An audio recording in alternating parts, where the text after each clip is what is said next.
Our area of remit covers the previous Purbeck and East Dorset areas. For the benefit of the public, my name is Councillor Tony Coombs and I'll be chairing the meeting this morning. I also introduce the team supporting us today. We have Laura Oldtree, who is our legal advisor, Kim Cowell, Principal Planning Officer, planning case officers Ursula Frey and Pete Waters. We also have Alistair Trendall, who is a project engineer for drainage and flooding, and he will be joining us virtually today. Graham Cox, tree officer, Steve Savage from Highways, and as ever, David Northover, our committee support officer. I need to make you aware that this meeting is being live streamed and a copy of the recording of the meeting will be available on the Dorset Council website after the meeting. And by attending this meeting, you consent to being filmed. I'd also like to thank the officers behind the scenes who are making this possible. We're very pleased to welcome members of the public to our meeting, to listen to the debate and the decisions being taken here this morning, and that they have the opportunity to address the committee directly in accordance with our procedures, and they are on the agenda under item 4, public participation. We'll be taking the planning applications in the following order, which is different from the published agenda. The first one will be the West Parley application. Then we will be dealing with Litchfield Travers, and then finally the Bay Regis tree application. David, do we have any apologies for absence this morning? One apology, Chairman, from Councillor Julie Robinson. Thank you. And everyone else is here. Very pleased to see you all. Can I ask members, do you have any declarations of pecuniary or other conflict of interest, bias or predetermination on any of the applications before us this morning? If something does become apparent during the meeting, please let me know as soon as you are aware. Item 3 on the agenda are the minutes of the previous meeting, and that was held, seems so long ago, on the 5th of October. And they have been circulated to members in advance. Are you happy they are correct? Thank you. Yeah. Public participation is item 4 on the agenda. I need to remind members of the public that this is a meeting held in public and not a public meeting. First 3 members of the public, including any community or amenity group who have registered to speak for and against the application, including the applicant or their representative. A maximum of 6 people in total will be invited to address the committee. If the applicant or their representative registers to speak, then only the first 2 members of the public who wish to speak for the application may address the committee. MPs will need to register the same way and will count as one of the 6 speakers. Town and parish councils and ward members of Dorset Council who are not members of the committee and who wish to address the committee will be allowed to speak, providing they have given due notice. All requests have to be registered with Democratic Services by 8:30 a.m. of Monday this week, which was the 31st of October, and each speaker will be strictly limited to 3 minutes. So moving on to the applications before us today, we have 3 items on the agenda. Have there been any requests for deferral or withdrawal, please? Madam Chairman, no, there have been no requests for deferral. Thank you. Okay, the background information relating to the applications before us today have been available for inspection by members prior to the meeting, and that covers consultations, objections and representations, as well as the East Dorset and Purbeck local plans and the council's related policies. So just to explain a little bit how this morning will work, I will invite the case officer to introduce their item. Members of the public, planning agents, applicants, town and parish councils who have registered to speak will be allowed to address the committee in the following order: public against the application, public in support, the applicant or the agent, the town or parish council, and then the local member. Following the public participation section on each item, I will ask the officers if there are any salient points that they wish to clarify. I will then open up the floor to members for questions and debate. And following the end of the public speaking, that is the only time that the general public are allowed to contribute to the meeting. So in order to run the meeting efficiently, may I request that members of the committee direct their remarks and questions through myself as chair, and I'll invite members to speak in turn. Can you please keep your microphones on mute and ensure that your device volume is set to 0 to maintain audio quality? And please can you use the desk microphone supplied? At the end of the debate, I will take the vote by a show of hands, and the voting detail will be recorded in the minutes if 3 or more members make the necessary request. So we will move on to our first application, which is agenda item 6. That's P/RES/2022-03505, reserved matter submission comprising layout, scale, appearance and landscaping pursuant to condition 1 of outline permission reference 317-3609 OUT for phase 1 comprising of 238 dwellings, use class C3 with public open space, SANG, allotments and landscaping. Vehicular access of Christchurch Road and New Road as approved in the outline planning permission on land east of New Road, West Parley. And Ursula is going to take us through this one. Over to you, Ursula. Thank you.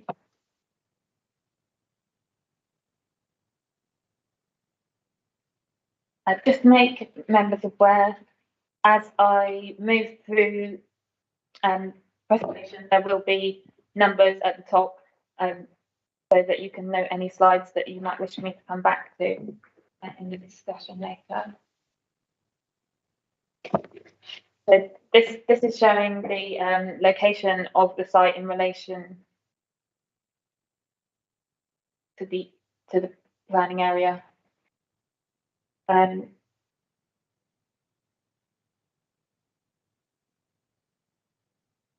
so this is showing the site in the location of the site in relation to West Parley, and it's located to the southeast of Parley Crossroads. It's bounded by New Road to the west, Christchurch Road to the north, and Church Lane to the east.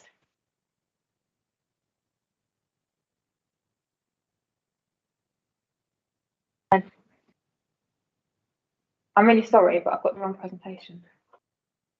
So sorry.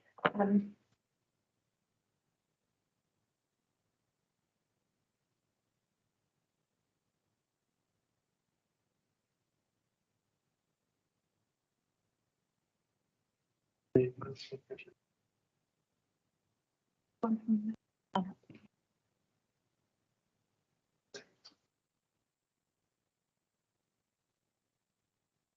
know something wrong.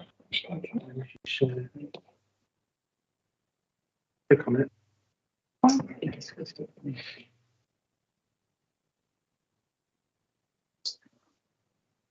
find it. It's okay, don't worry about it.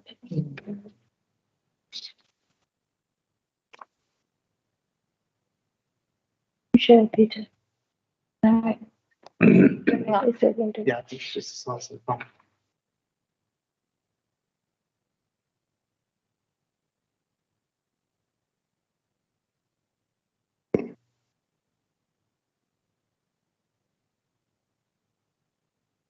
Apologies, everyone. It's quite a large file. It's taken a little while to upload.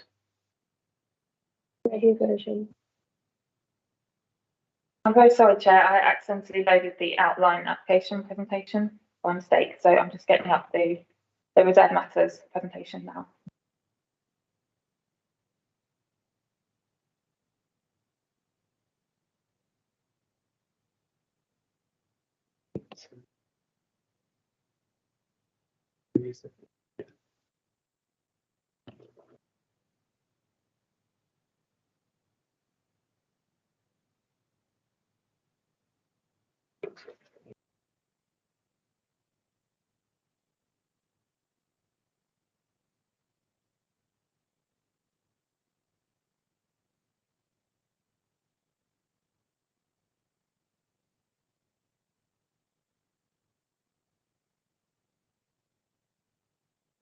I'll carry on. And so just before I start the presentation, there are a couple of updates to the committee report.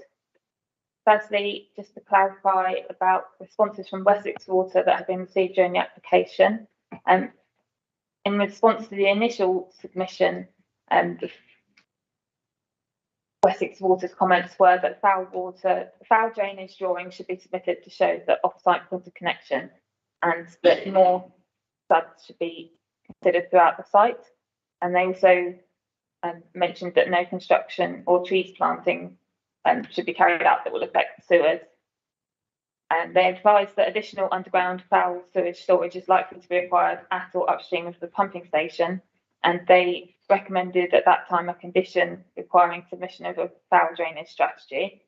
And following these comments, the applicant submitted a foul drainage strategy as part of the amended plans, included within the overall drainage strategy document. And Wessex Water's comments on the amended plans were noting the surface water drainage plan submitted and the attenuated connection to the public service water sewer in New Road. Subject to the application, the discharge point and rate is considered acceptable to Wessex Water. And Wessex Water also confirms it's their responsibility to meet the capacity needs of the development, and they are endeavouring to do this. And they asked that the assumed connection to the sewer was confirmed, and the applicant has confirmed that this is the connection that will be being provided.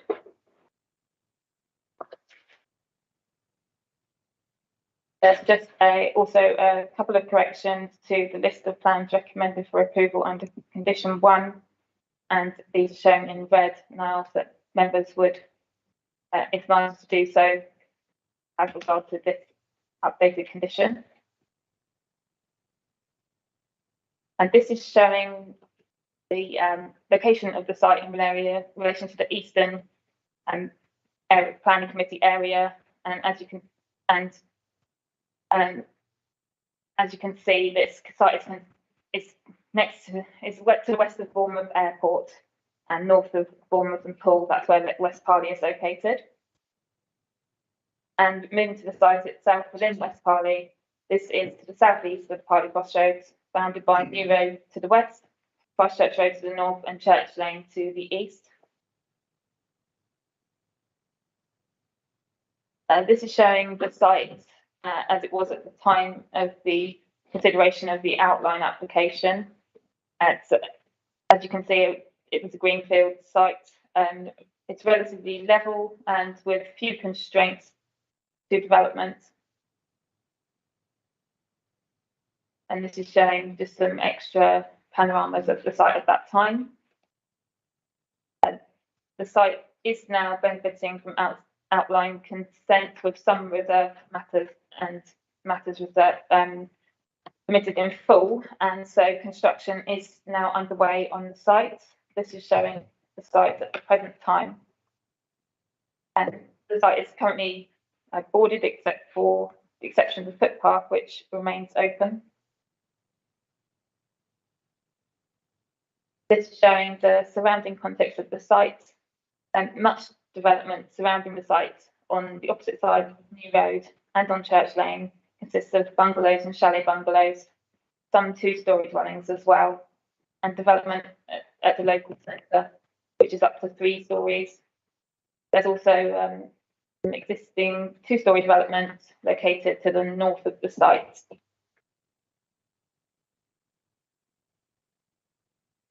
This shows the location of the greenbelt in relation to the site. Most of this site was removed from the greenbelt when it was allocated in the local plan. However, a small part of the site at the southern end remains in the greenbelt. And the proposals in this area include the SANG and the allotment uses. These are considered compatible with the greenbelt under national policy. In relation to the Dorset Heathlands, Parley Common is located to the northeast of this site, and so a small part of the site is within the 400-metre zone. No residential uses can be placed in this area. The impacts on the Dorset Heathlands were considered at outline stage, and there's no material change to the proposals at reserve matters. Phase 1 residential development, which is being considered today, is situated fully within 400 metres, the 5 kilometre zone, and the northernmost extremity of Sang A, which is also being considered today, is in the 400 metre zone, and this is considered acceptable given the use. With regard to the heritage context, there are a few listed buildings in the wider area.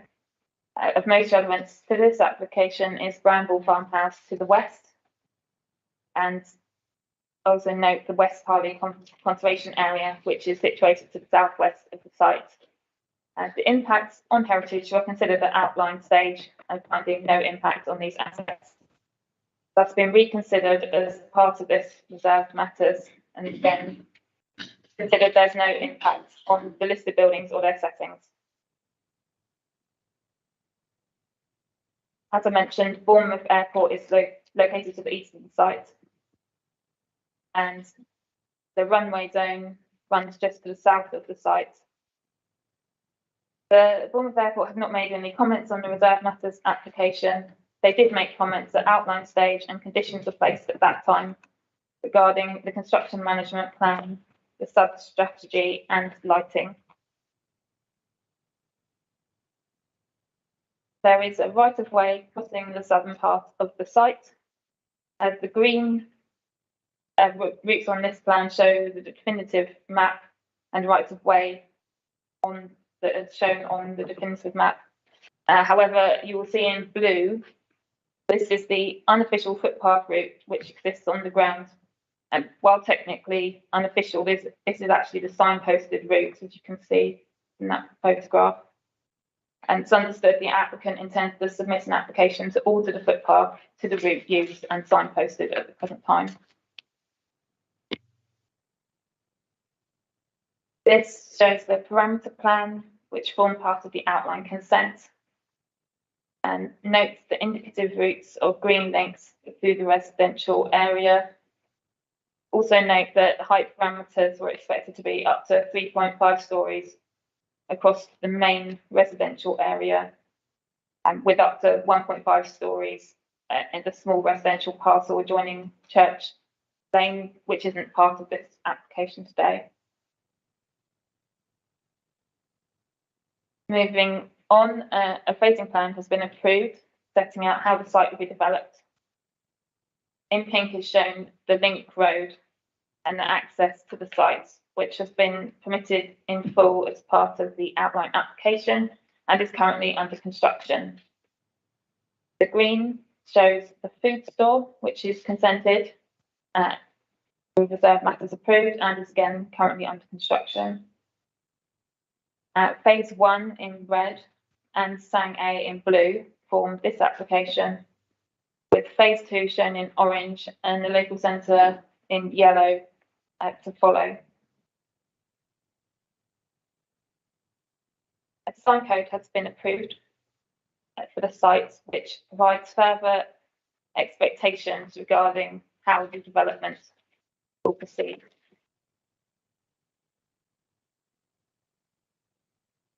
In terms of the layout, this is the layout of phase 1, which is under consideration today. As this is a large site, I will be zooming in on areas of interest to explain the proposals as I go through the presentation. And I am also going through in order of the officer report, the committee report, so hopefully that will help people to keep track of where we're going. So moving to housing mix first. The mix is as agreed at the outline stage, and it includes 19% affordable housing, which is the figure agreed and secured through Section 106 agreement. The affordable mix and tenure is in accordance with the Section 106 agreement, and note that includes a larger proportion of 1-bedroom flats and a good number of 3-bedroom affordable rented houses, which was the council's priorities at the time the outline was approved. It also includes 1 4-bed affordable rented house, and the market mix includes a range from 1-bedroom flats up to 4-bedroom houses, and it's predominantly comprising 2- and 3-bed properties. And to the north of the site of phase 1, the it's mostly 1, 2 and 3 bedroom units. And the affordable dwellings for phase 1 are located in this area and are distributed across this area in blocks of no more than 16 units with a good level of tenure blindness. To the south of the site, the housing mix is predominantly 3 to 4 bed market houses, and there are some 2 bedroom mixed in as well. Moving to streets and movements. This slide shows the approved link road, which, as I mentioned, is currently under construction. So that link road is not a matter for consideration as part of the phase 1 application. This is the approved access points from New Road and Church Lane. So there is an extra access point to the south along New Road, which again is already approved under the outline. And that access does lead into some of phase 1. And then there's also approved access points from Church Lane, which would lead into phase 2. This shows the bus routes along New Road and Christchurch Road. The buses are travelling along these roads at the moment. And just to make members aware, there is no proposal at the moment to divert bus routes along Link Road. They are proposed to remain travelling along Christchurch Road and New Road. And this is showing the expected cycle routes that would be created along New Road and along Christchurch Road, and the pedestrian links that would be proposed as part of the scheme.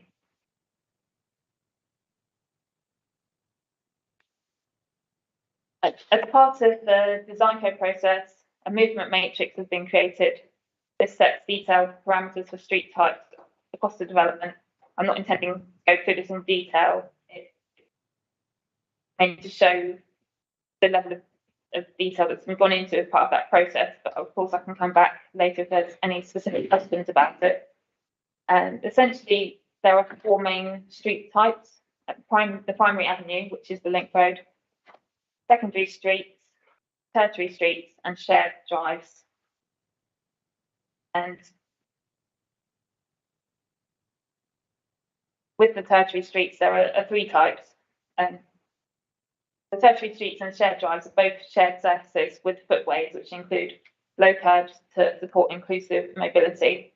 And where we have the 3 different types of tertiary streets, the main difference is whether they have footways on both sides or on one side, with one side being at the edges of the development. This is showing the street hierarchy, which was set out in the design code, and I've got 3 boxes indicated, which I'm going to zoom into to show examples of the streets. So in this block to the east of Link Road, the red arrows show the primary Link Road, which is consented. And then leading from this, we have the secondary Green Street shown in orange. This street type has a large verge with tree-lined route along that. And then leading off from this, we have tertiary streets shown in yellow. So the middle one you can see is a type that includes landscape frontage parking.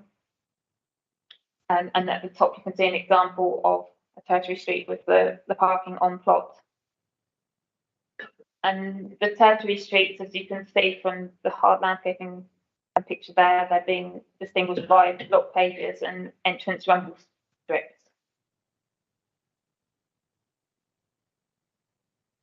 Here to the north of the New Road, Link Road Junction.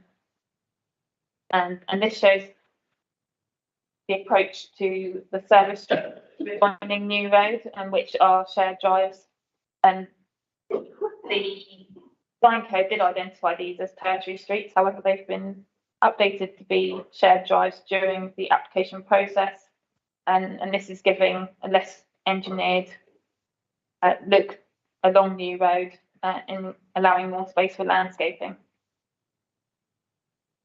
And this also shows the type of hard landscaping which will be located within the flatted block and shared area parking areas. And so this will be brick pavers as well.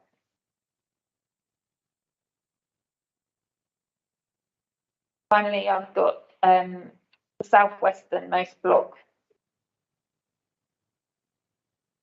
of the site.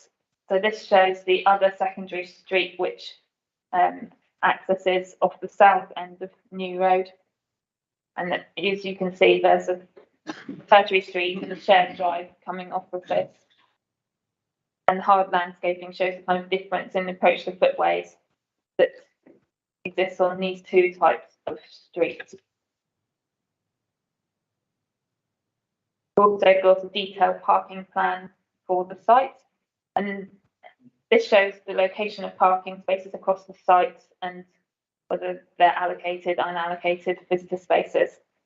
And across phase one, the level of parking provided is in accordance with the parking calculator. There's some additional parking for the Sang in a small car park to the south, which is in accordance with the section 106.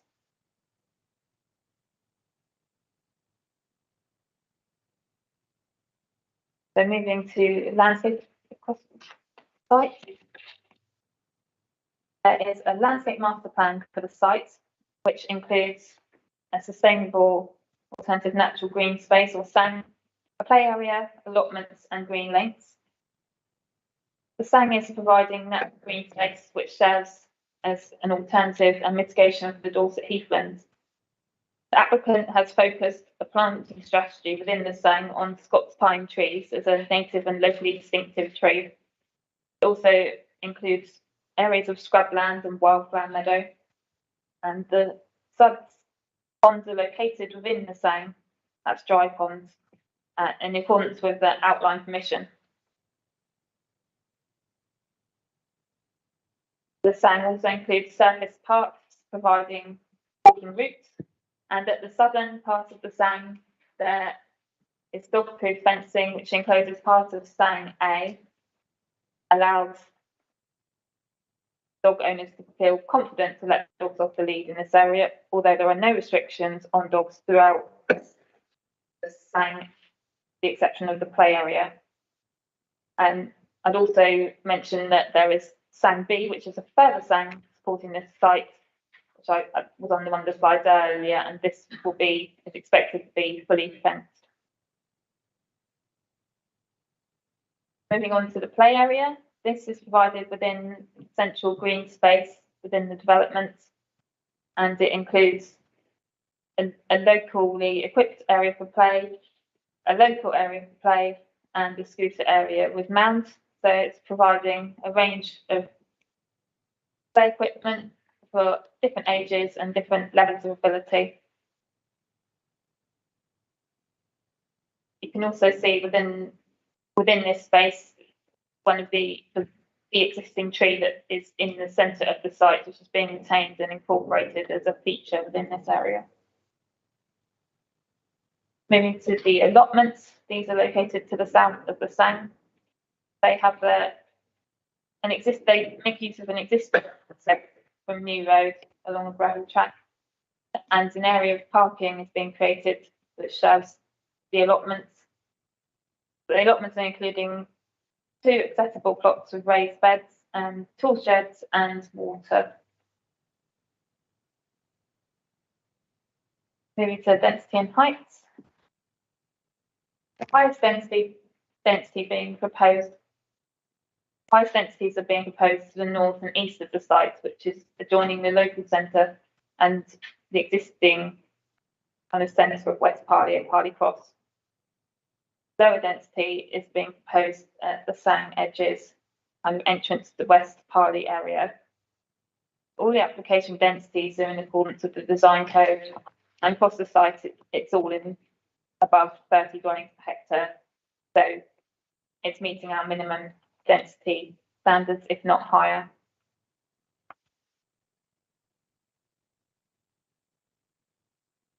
Looking at the building heights across the sites, and this shows the approved building height strategy from the design code. There are areas marked in red where building heights are expected to be 2.5 to 3 stories, with 3.5 stories for key buildings. And in green, the building heights are expected to be 2 stories, occasional 2.5 stories for green for key areas. This is showing how the building heights within the design code have translated into the detailed layout. Top 2 street scenes are from the link road, and they show the heights of 2.5 stories up to 3.5. The middle street scene shows link road entrance from New Road, where we have 2 and 2.5 story dwellings with blocks of 3-story flats at the link road entrance. Fourth set of elevations shows green streets in the centre of the site.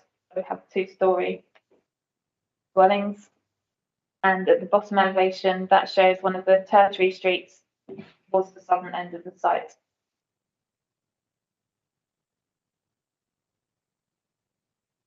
Moving to character areas, there are 3 main character areas for residential parts of the site as follows.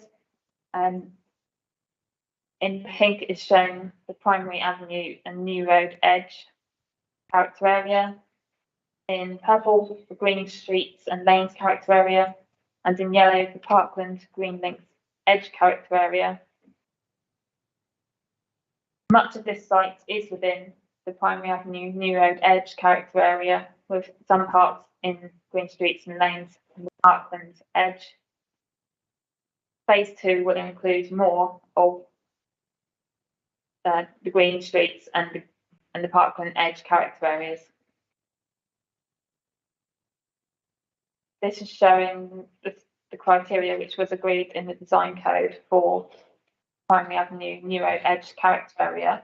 So key criteria which came out of that were denser streets with a more urban character, regular and formal building lines, dominantly 2.5 to 3.5 stories, with almost continuous frontage and the majority of parking in courts to the rear. And some of them, the main materials supposed to be used are buff bricks, buff and grey bricks with some render and grey roofs. There's also differentiated landscaping proposed within each character area to assist in legibility across the site. This is showing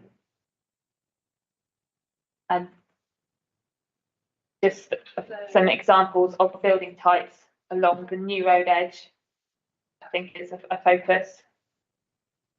So to the south, there are more tendency towards detached 2-story dwellings.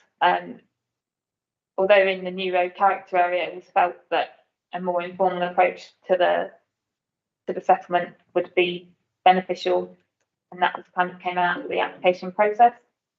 Then at the dwellings next to Link Road, the flats in that area are 3-story flats, and then to the north it moves back to kind of 2.5 story dwellings, but looking at terrace and semi-detached dwellings dominantly. And the applicant has provided a CGI image to show how the New Road Edge might look, or is expected to look. So you can see in this image 2-story dwellings at the foreground, and then the 3-story flats are shown in the image about here, if you can see that on the screen. There's also a hedge which runs down, a replacement hedge which runs down this edge, as the previous hedge has been removed as part of the initial works to the site, and also includes street trees.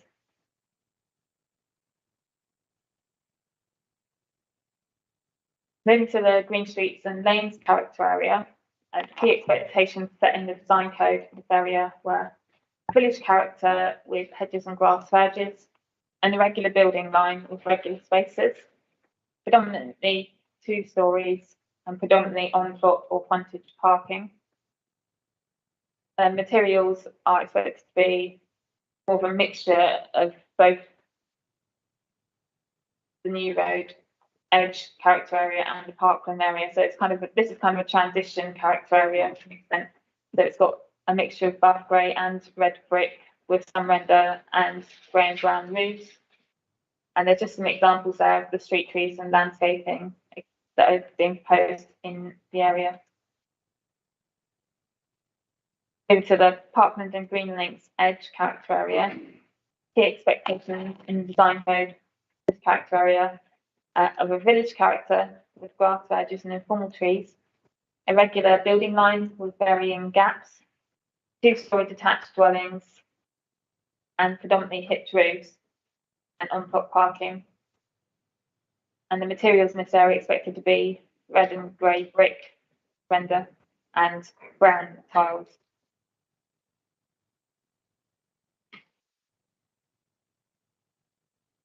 This slide is showing the Southern Green Link, which is proposed as part of phase 1. This is along the route of the existing car right of way as used currently at the site. And something which is in use across the site but is quite characterful in this area is the use of these corner turning buildings, which provide dual frontage elevations onto the street to provide additional surveillance of the public realm and increased character, so minimising the number of blank gable ends.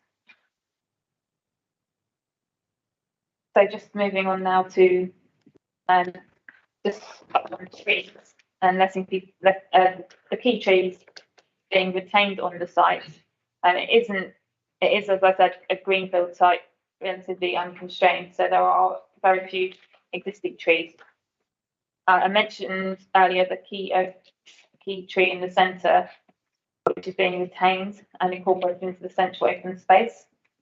There are also 2 groups of TPO trees. One is opposite the local centre, shown at the top, and one at the southern end, which is going to be within the SANG. And both of these groups of TPO trees being retained. Now moving to the residential amenity in the area and impacts on neighbours. So to the west of New Roads, the existing character is the bungalows and chalet bungalows, as I mentioned earlier. And there are some 3-story blocks of flats which are proposed opposite these. New Road is a wide road with 2 access roads, well, an existing access road serving the bungalows and the proposed access road, which would serve the flats and houses of this proposal. So the 3-story blocks of flats would be separated by 2 access roads and New Road. I've now got some slides which show the impacts on. I'm just moving on to this slide, which shows a section which has been provided by the applicant, which shows the relationship between the bungalows and the proposed flats. And the intention of this section is to demonstrate that flats would not be able to view over the ridgeline of the bungalows, which is the case. However, it is something that I need to point out that many of the bungalows do have hipped roofs and there are gaps between the bungalows. So there would be some locations within the rear gardens of the bungalows where the flats could be visible and vice versa. However, the distance between the 2 elevations is over 50 metres and consequently the relationship would not be unacceptable in planning plans. I have visited 3 of the bungalows directly opposite the location of proposed flats, and residents have agreed that I share these photographs with you to aid in understanding the relationship. this is the garden of 121, and you'll see there are places in the gardens where the existing streetlights opposite New Road can be seen, which gives an indication of roughly where the flats could be expected to be situated, although they would be slightly further away than the streetlights. And I have circled the streetlights so that members can understand the concerns of the residents. Moving to 119 New Road, again, I've circled the streetlights on these photographs, and I point out this is one of the examples of where there's a gap between the bungalows and smaller outbuildings, where more of the flats could be visible, would be visible from this part of the garden. Moving to 117 New Road, again, I've circled the streetlights which are visible where they're visible.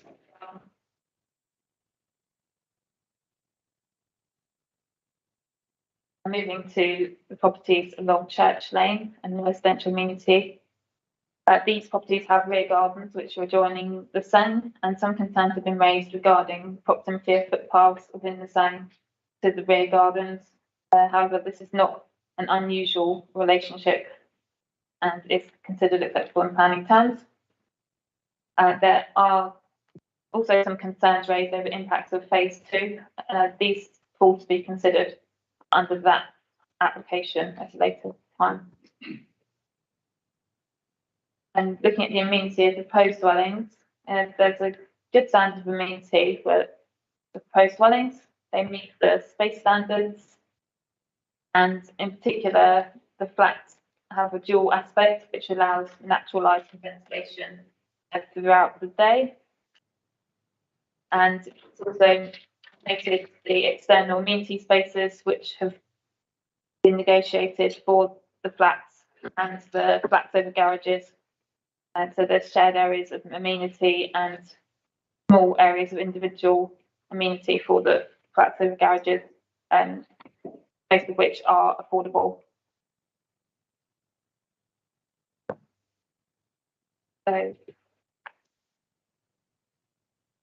terms of the drainage approach on the site, it's noted that drainage was a matter considered at outline stage.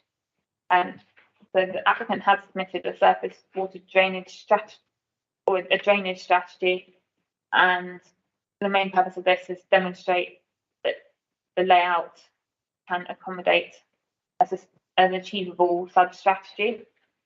And full details would be submitted for discharge under the outline application. And the local flood authority have requested that these drainage documents do not form approved plans, and they also confirmed that they are satisfied that a drainage strategy can be achieved. As I touched on, as I mentioned earlier, Wessex Water are responsible for the foul drainage of the site, and they have no objection to the scheme. They've confirmed the discharge point and rate set out in the drainage strategy is acceptable. So, in conclusion, as a summary, the application is for reserved matters of layout, scale, appearance, and landscaping. And the application is considered to be in accordance with the agreed design code and phasing plan. And the density strategy is considered to deliver sustainable development by placing higher density adjacent to existing services and proposed services in the local centre extension, and with lower density at the edges, providing a suitable southeast edge to West Parley. An open space are proposed, including a play area and allotments, which will provide recreational opportunities and mitigation for the Dorset heaths. The character areas proposed will provide legibility. Key trees are being retained, and new street trees are being proposed. While there are some impacts on neighbouring amenity, these are considered for planning plans, and site will provide a good standard for amenity for future residents. And it's considered the application has demonstrated that the layout can support appropriate drainage connections, and the recommendation is approval of reserved matters. There are some recommended conditions, which I will just run through quickly. So approved plans as per the update slide. And a condition to secure full details of structural tree planting pits, following comments from the council's landscape specialist and tree specialist. And an energy strategy condition was placed on the outline, and a strategy has been agreed, setting out the number of units that will have PV panels, but positioning and location of these has yet to be finalised, and so a condition would allow that information to be submitted. Finally, with regards to refuse, and the refuse and highways teams are satisfied that the refuse vehicles can navigate the site successfully. And the main issue that they would just like a bit more, they would like some final kind of plans on are in relation to the exact route that the refuse vehicles might take and where collection points would be. And it's considered that to be addressed by a condition.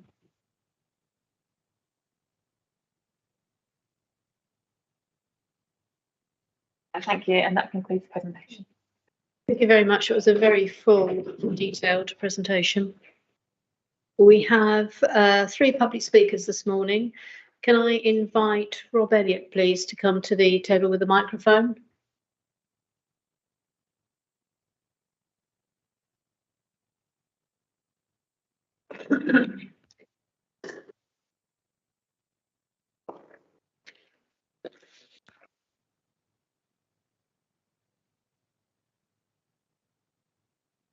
Morning. As I said, you'll have 3 minutes from the time you start. Okay. Thank you for letting me speak this morning. Just some background. I've family lived in Church Lane for over 50 years. My background is in, when I studied, it was in botany and zoology, and I specialised in ecology. So I do have a great understanding of water and the implications that has. I did note that Wessex Water have at the late stage, the first slide you put up, they've now said it is likely that there will be a sewage issue. I've been asking them for the last 4 years whether the pumping station can cope with the development, and they've said consistently that they don't know, and they will know in a few months, but still they haven't replied until about 3 weeks ago, when they did come to me and say, yes, the pumping station is not likely, the pumping station will not cope with the sewage from this side. So there will have to be developments. They've already come to me, because I live next to the pumping station. Sorry, I should have said that at the beginning. And my property is there. And they've already come to me and said, can we build a very large reservoir on your land? And I think that it should have been resolved earlier than this, because it's not the impact now of this development is now becoming apparent on the land between the development and the river. And this is very late for that to be apparent. So there are 2 issues. The sewage, it can't cope, and they haven't even factored in the care home that's now being built. That's a very large care home, and again, I've got some experience of sewage coming out of care homes, and a lot of sewage comes out of care homes. So Wessex Water seemed to be very late. They didn't approach you in the outline and say anything. All they've said is, we'll take responsibility for the sewage and the water.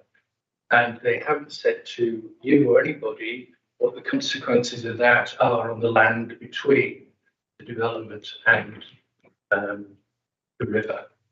In terms of surface water, they have a wonderful plan of SUTs, although I can see that Wessex Water have now said they want more SUTs on the site, and that there will be a scheme to pump the water from the east side of the site to the west side of the site into a drain. And that sounds very sensible. It keeps it away from Church Lane. What no one said or has outlined is that that drain finishes very quickly after the development, and the water from that drain drains into a field, and the natural drainage from that field flows back to Church Lane. Mr. Elliott, you've gone over your 3 minutes. Can I ask you to very briefly sum up with a couple of final sentences? I think it needs a review of the water and sewage strategy before this planning application should go ahead. It ought to be clear what the implications are to the land between the site and the river before it happens. Is that fair? That's fair. Thank you very much. Can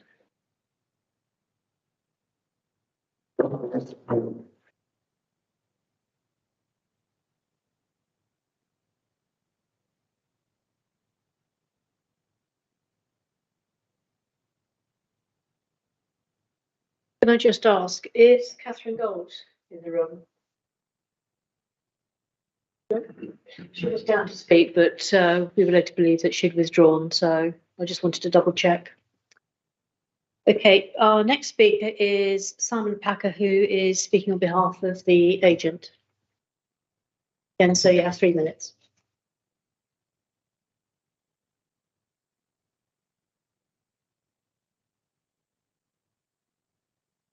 Thank you, Chair, and good morning, councillors. The officers have provided a detailed report and presentation with clear rationale for recommending approval, and I don't intend to repeat the details within the report. But on behalf of the applicant, Bellway Homes, we do wish to highlight the following.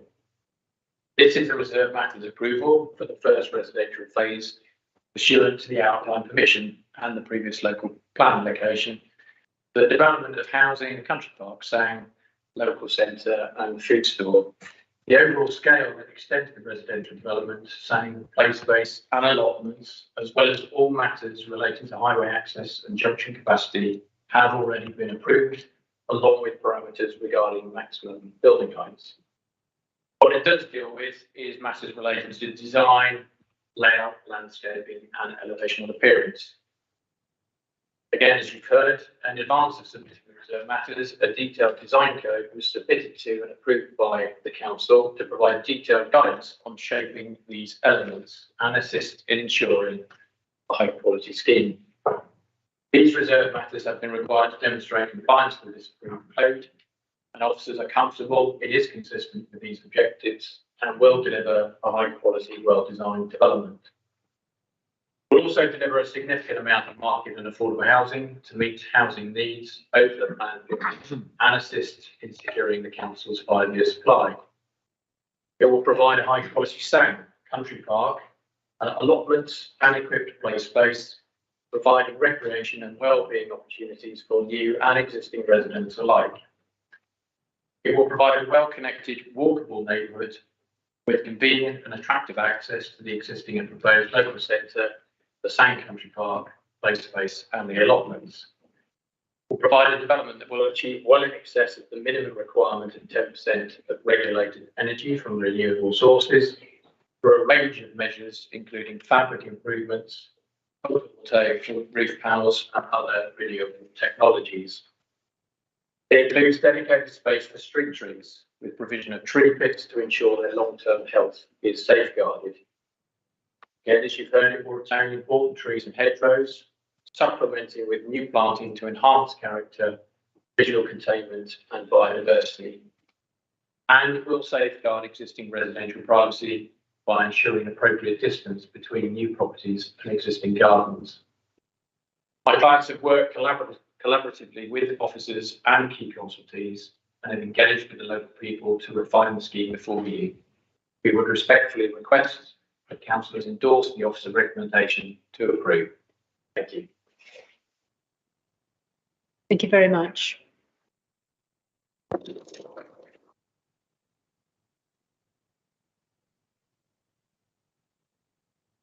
We have one final speaker, and that's the local member, Councillor Andrew Parry.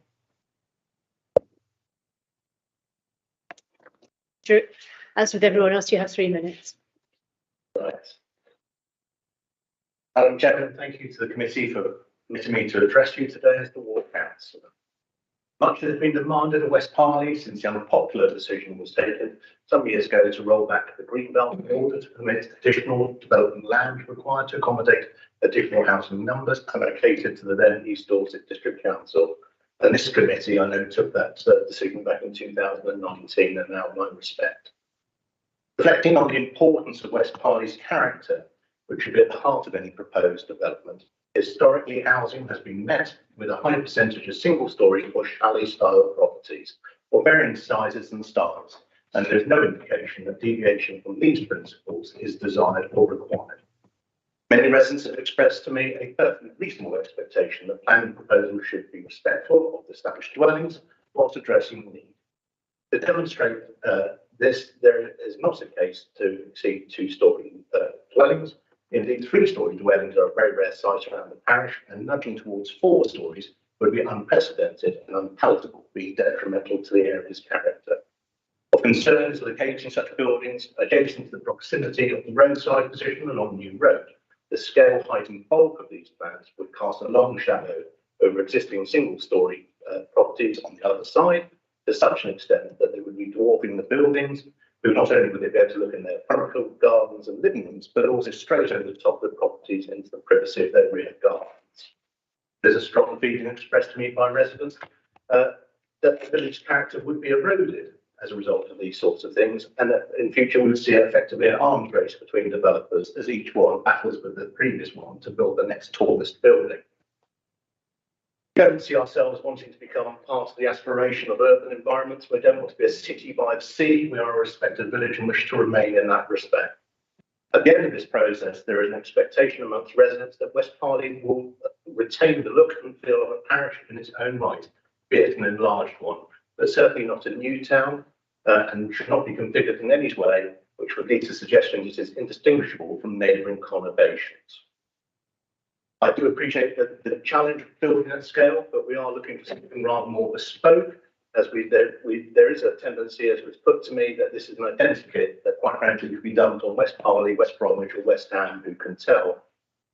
I can also confirm negative opinion remains in respect to site drainage, adequate levels of parking, green space, community facilities. The number of allotments allocated would not be current demand, let alone any future requests.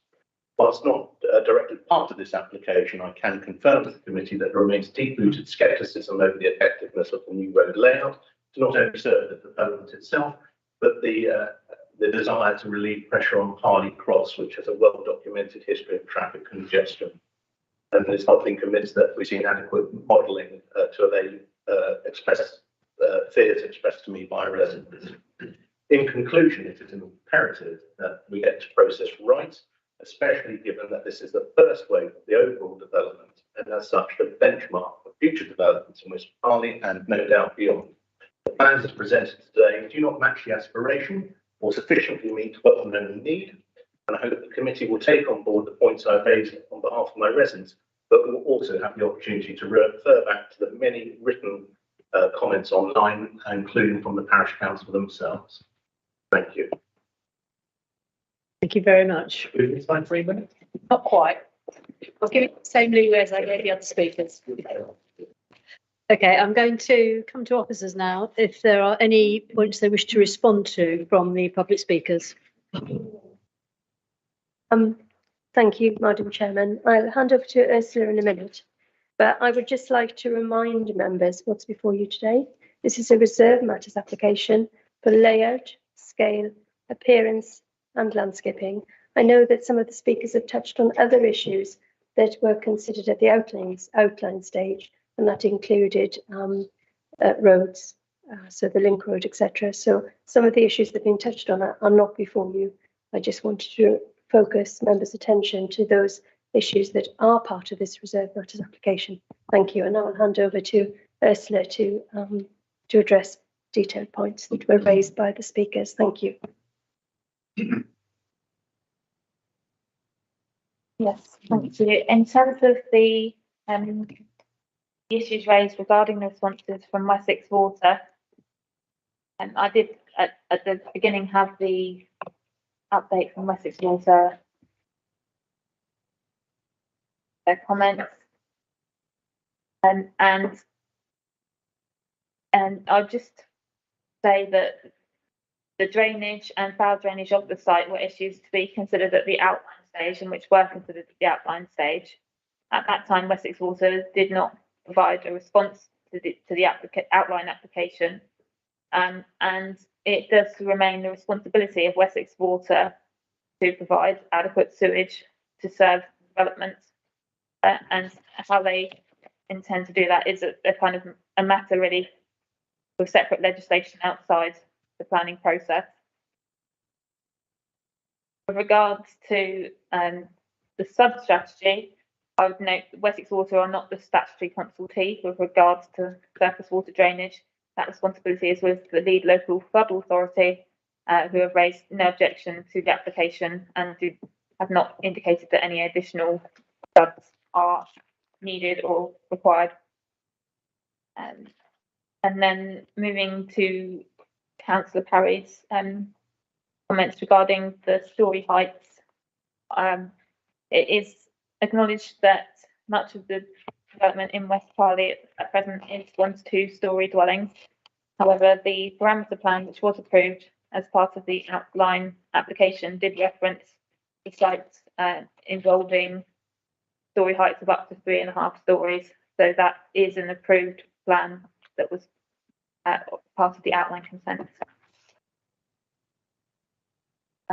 And also the local plan does identify the site accommodating higher density development and medium, accommodating higher density development and leading towards medium and lower density development as shown and taken through to the design code and then into this application.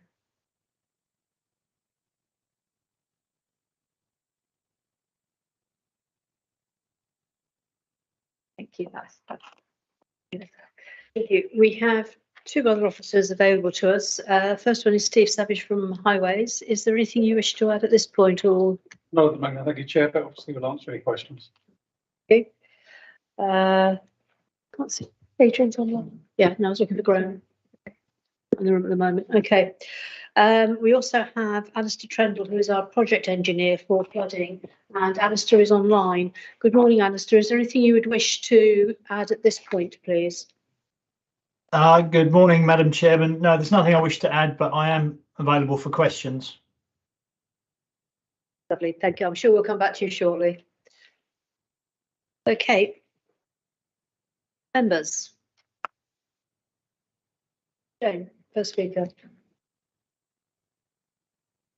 Thank you, Madam Chair. Can I congratulate the officer on a very long presentation? I think there were 56 slides. That was quite a marathon. Thanks for that presentation. I've got quite a few queries, Madam Chair. I'll just do a few now and let my colleagues step in. Am I right in thinking that from the original outline application for these removed matters, that the numbers of housing slightly changed in terms of the market housing, with the 3 and 4 bedroom which has increased? Let's see that in the report.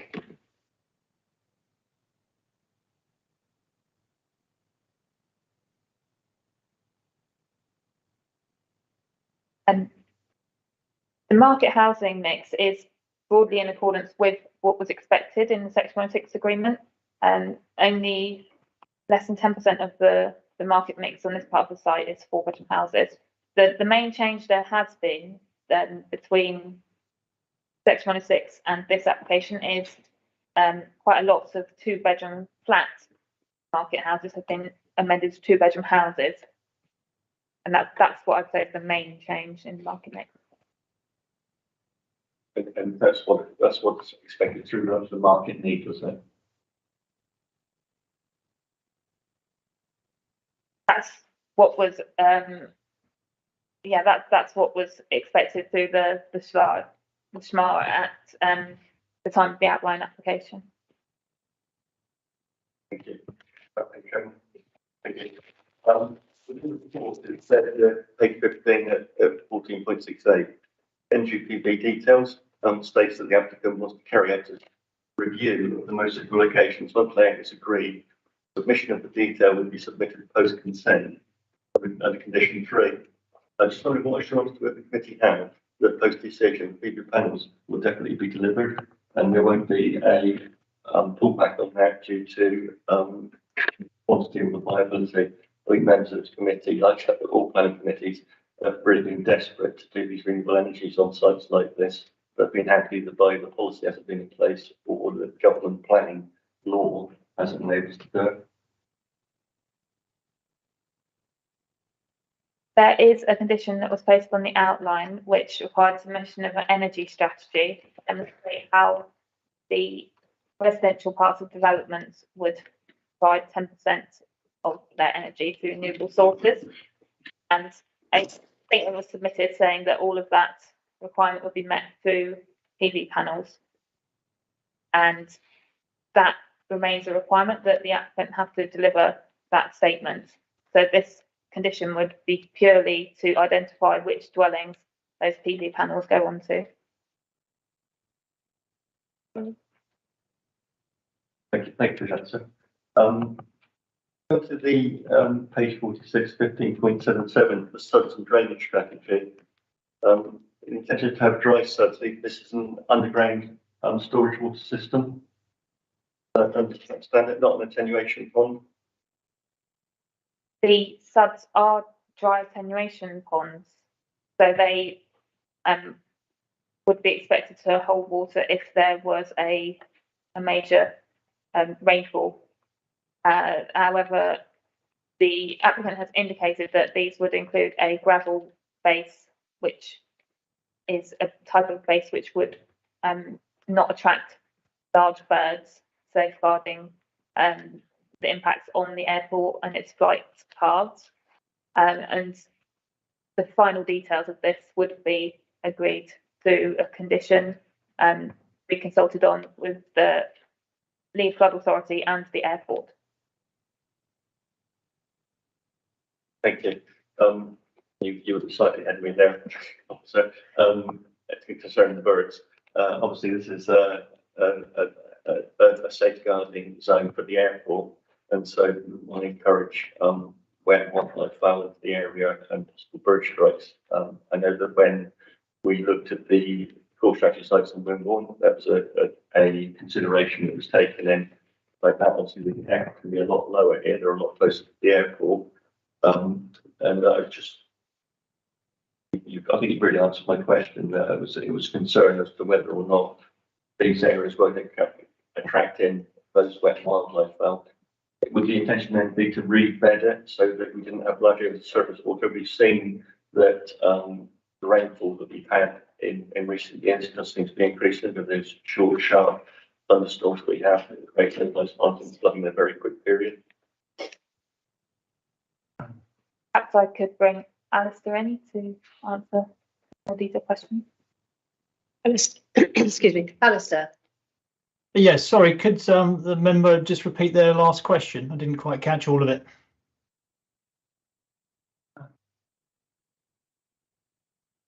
Yes, the intention to have these suds and attenuation ponds to capture water, hold water. In recent years, we've seen that we've had quite violent thunderstorms that produce a lot of rainfall in a very quick period of time, cause localized flooding.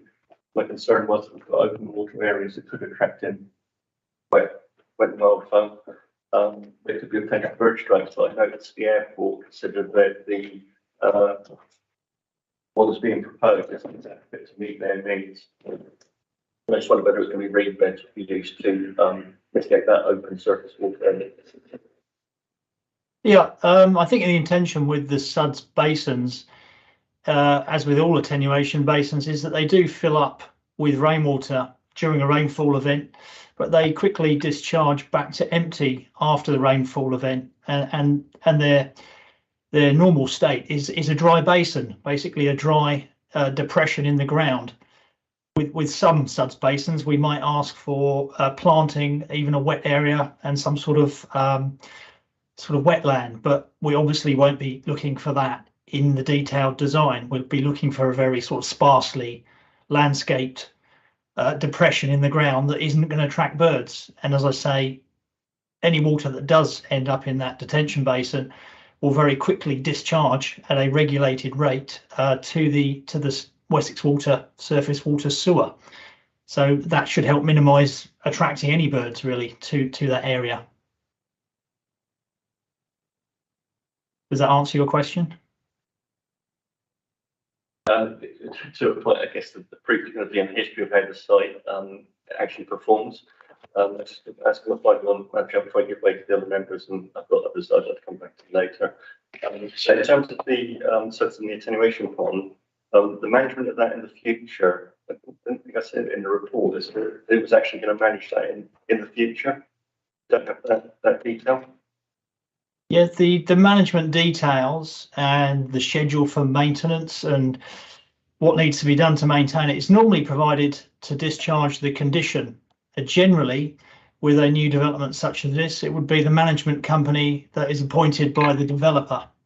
It's unlikely that Wessex Water will be adopting the SUDS infrastructure, but very occasionally they do. But most likely, 99% of the time, it will be a management company that is appointed by the developer.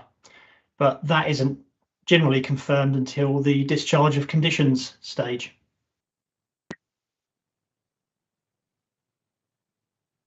Thank you for your answer, sir. I do have a concern around that as to the management company as to whether whoever is actually going to be put post to actually go for future management of those such and those attenuation ponds, whether they have had any experience in doing that. I think the former East Dorset District Council, they were taken on, the responsibility those were taken on by the council authority to look after those, much like the Sang site, which we'll come to later in the debate. But I've got a concern about management companies looking after SUDS and attenuation ponds in the future. I understand your concern, however, it's not a material planning consideration for us today. Thank you very much, Alistair. Okay, thank you. Our next speaker is Mike Dyer. Can I ask for a bit of clarification on the disposal of sewage issue? Because on the previous slide, Wessex Water are saying they will endeavour to provide sufficient capacity to cater for the site, but so not certainty, it's just an endeavour. So my question is, does that prevent construction if they fail to provide it, or does it prevent occupation? How does that work legally? Because I think it would be useful for the members to know before they make a decision on this application. Thanks. Can you answer that? Yeah, my understanding is that it's a statutory obligation on Wessex Water that they need to meet the capacity needs of dwellings, including new developments. And so it would be their responsibility to do so. And it's not something which is a consideration, I think, as part of the planning application. Thank you.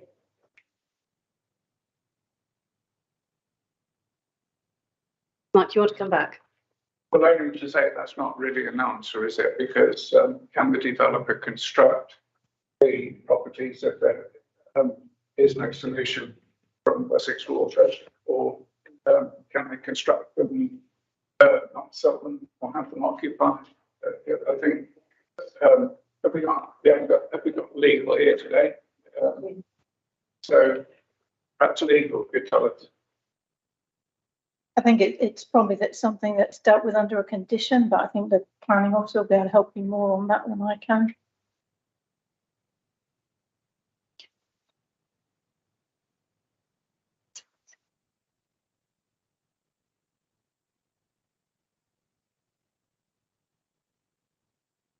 Could I possibly come back on that one in a minute? Would that be okay? Yes, of course.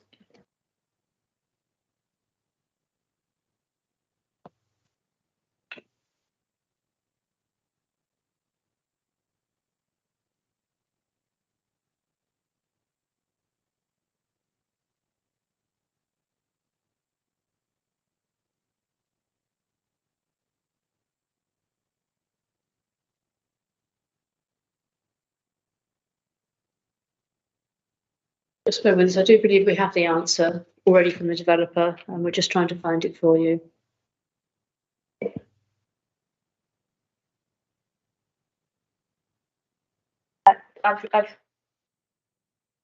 I'll just read out now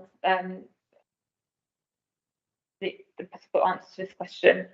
So it's Wessex Water's responsibility to upgrade foul drainage based on the Ofwat's charging regime. So raising matters of capacity for foul drainage post-planning consent is not something which is within Wessex Water's remit, and it is their responsibility under Ofwat that they need to provide that the foul drainage to meet the capacity of the development. And so if that is something that they are required to do, and it's Wessex Water's obligation, so it's not something that the applicant needs to provide control over, given that Wessex Water didn't raise any concerns at the outline stage and planning permission has been granted. Does that answer your question, Mike? Well, not entirely. I understand what's being said, but surely it must be possible to have a condition that the new properties can't be occupied until the condition is met. I think the developer would have difficulty selling any property that was not connected. And it's going to be a risk for the developer and potential purchasers to make sure that their legal searches are done, make sure that they're aware that everything is connected as it should be. Okay, leave it there then. Alex. Thank you, Chair. My concern is twofold, or my question is twofold.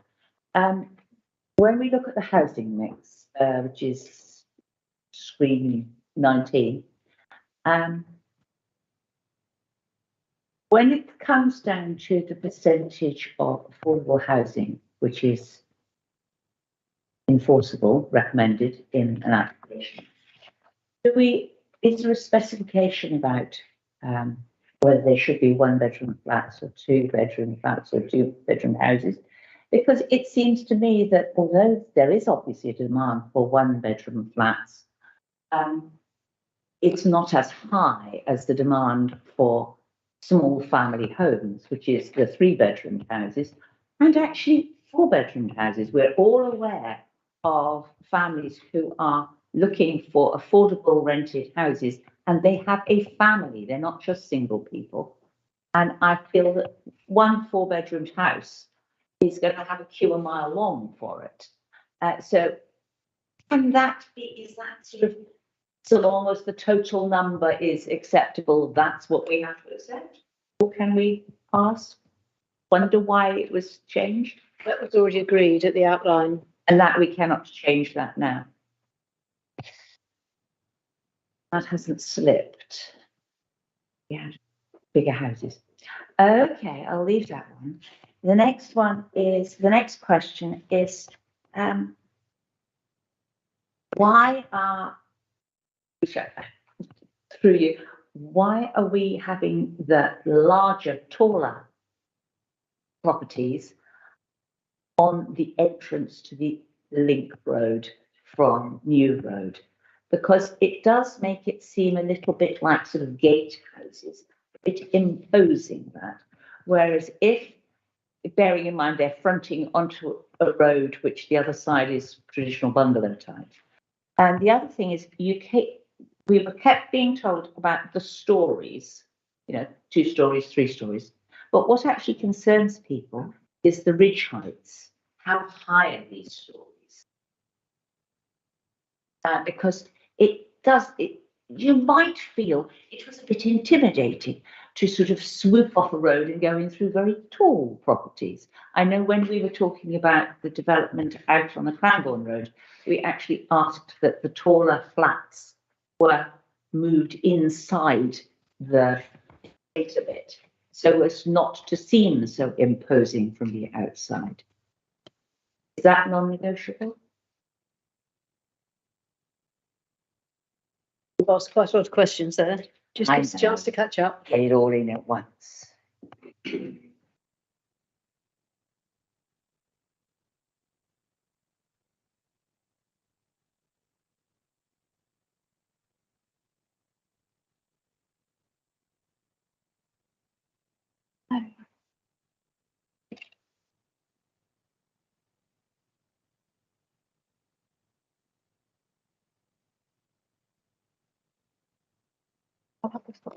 No, it's a one. I thought you had to look down it. No, that's the plan. Yeah, then show them, which is also that. Yes. In response to the question about the heights, this is the approved parameter plan that was approved as part of the outline application. And this does set expectations regarding heights. And it's in accordance with the local plan allocation. So the heights are expected to be up to 3.5 stories or up to 3 stories, with key buildings up to 3.5 stories in the main residential area. And then that's been further refined through the design code process to identify where the most sustainable parts of the site would be close to West Parley, a local centre, existing and proposed uses, concentrate development in those areas to improve the viability and vitality of the local centre and ensure that a range of services can be supported there and in accordance with best practice for sustainable development. And in terms of why there are larger properties on the entrance, this was considered to be good urban design practices to include a entrance point to the site and the scheme, and to provide continuity for the higher 2.5 to 3.5 story buildings which are proposed along the new link road. And so the development would start along the road at 2 stories, building up to 3 stories. And that was the strategy that was agreed as part of the design code and then carried forward into this application. If I may add to that, Madam Chairman, also at the crossroads in West Parley, if you're familiar with it, as I should imagine some of the members in this room are, the buildings where there are shops with flats above on those crossroads are the higher buildings, and New Road is a busier road, and it's where you would anticipate that sort of higher element, particularly as you're trying to create a local centre within or on the crossroads. Then along that route and along that road is where one would expect to see sort of more focal buildings that then lead you into the site and to the sort of softer edge next to the sang where the density and the building heights decrease. Thank you. But the whole purpose of this process is that it's plan-led, and as my colleague mentioned during her presentation, when the site was allocated in the local plan, there were density bands, and the drawings that we showed you accord with those higher density bands in those areas. Those were then translated through the design exercises that were undertaken with the design brief and parameter plans and other tools to deliver the vision that was set out initially in the original local plan, and to accord with the scheme that was looked at in principle at outline. And this is just delivering the detail that was envisaged from the outset. Thank you. Hope that helps. Does that help you at all, Alex? It helps me because it just indicates that we should have been even more investigative at the original application. But I know it may sound as though I'm being very stupid, but what is the difference when we're talking about a 2.5 story or a 3 story? What is the height, the final height? Because we all know it's the shape of the house, not just the number of living full stories.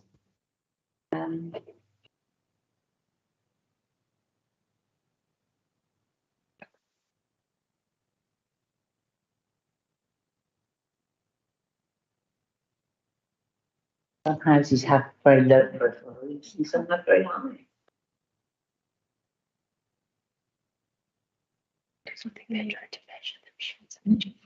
The majority of the 3-storey flatted blocks are a ridge height of 12.8 metres. Okay, thank you. Where is it? Yeah, the food store only goes up to 7. Was there anything else, Alex? While you have the floor. I think my question, I've gone back through the files, through the pictures. Can I ask, though, that you may not know this because it may not have been decided yet. When it comes to the Sang, is that a hard paved path through the Sang, or is it a hogging path? Is it permeable, in other words? And how much land movement would have to happen? Because I can imagine in that situation, a certain amount of swaling and making berms would certainly mitigate some of the concerns about water runoff and attenuation. The paths through the Sang are gravel with wooden barriers each side. So they are permeable.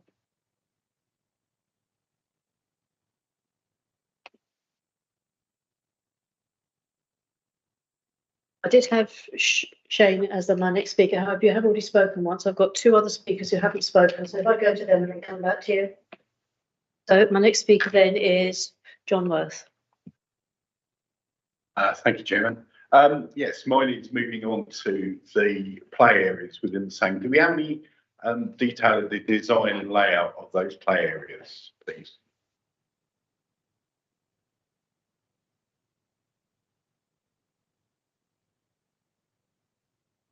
Yes, this slide shows the design and layout of the play areas.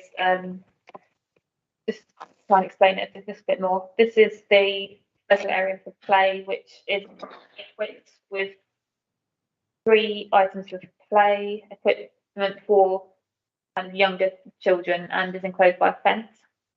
And so I think it's a slide, a bounce board and a trampoline.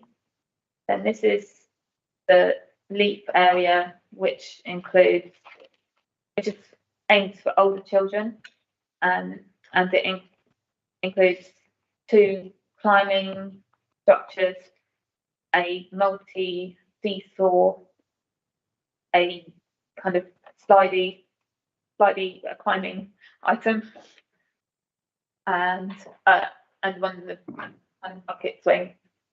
And then, as well as this, there is a scooter area which has mounds. You can see the mounds shown here. So this will be a tarmac path which goes up and down mounds, and children can go around it on scooters or small bikes. It's more aimed at younger children. And then there is, you can't see it on this plan, but there is a grass kickabout area as well, which will be kept mown short for ball games. And then there's also areas of planting around the play area to kind of add sensory interest.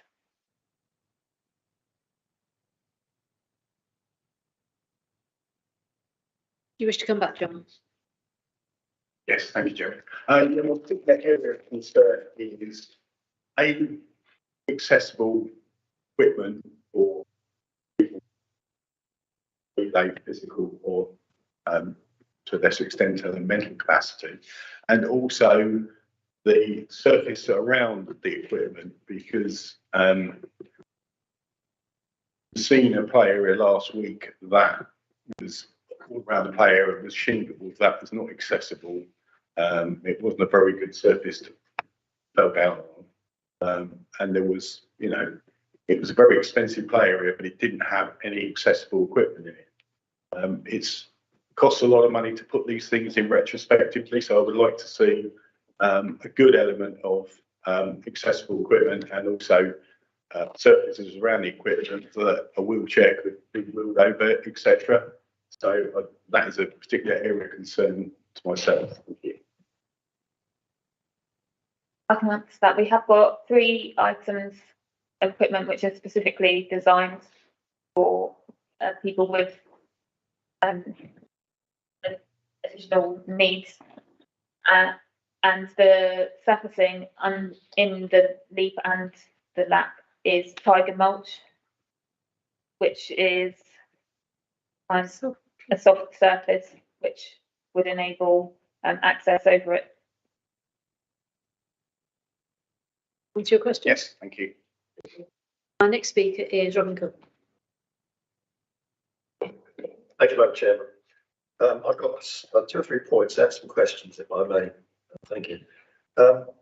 When you've been doing this job on this side here for quite some time, you get a feel, when you get applications like this come to you, you get a feel pretty quickly when you look at the application, whether it's right or not. And that comes in, I think, in the first few seconds when you look at it. And I looked at this one and I was there in the outline and even there in the core strategy stage. So I've been following this one through, like part of my life for many years. The density struck me, there's an awful lot of hard surface there, right? The density of it.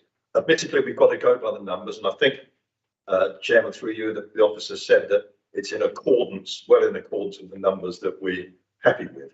But it just looked a very dense lump of concrete, if I say that. I do have a concern about the heights. I think that point's been made by several members around here, particularly on the new road. If you drive up and down New Road, you know the openness, or are we going to lose the openness on that patch? But nevertheless, I think we should still try and retain as much openness as possible on that stretch of road. Going to the actual build itself, the questions here. Are all the roads within the development going to be adopted by highways? That's the first one. Shall I ask my questions first and get the answers, or how do you want to play this? Right? I think if you can put them in blocks, so all your highway questions, then we'll get Steve to respond to your highway questions. And then if you do another block of, we'll try and do it that way. Right, so the adoption of roads, is that going to be us, or is it going to be a mixture of us and a management company? That brings me on to the second question. If that's the case, if it's not our highways, then what parking limitation is there likely to be? Because you've allowed 456 spaces, was it, from memory, for the development? But knowing human nature and the way they tend to park cars, and we're very lazy at parking cars, where would the overflow go and what would the control of that be? So I think they're the highways questions, if I may, Jen, first. Thank you.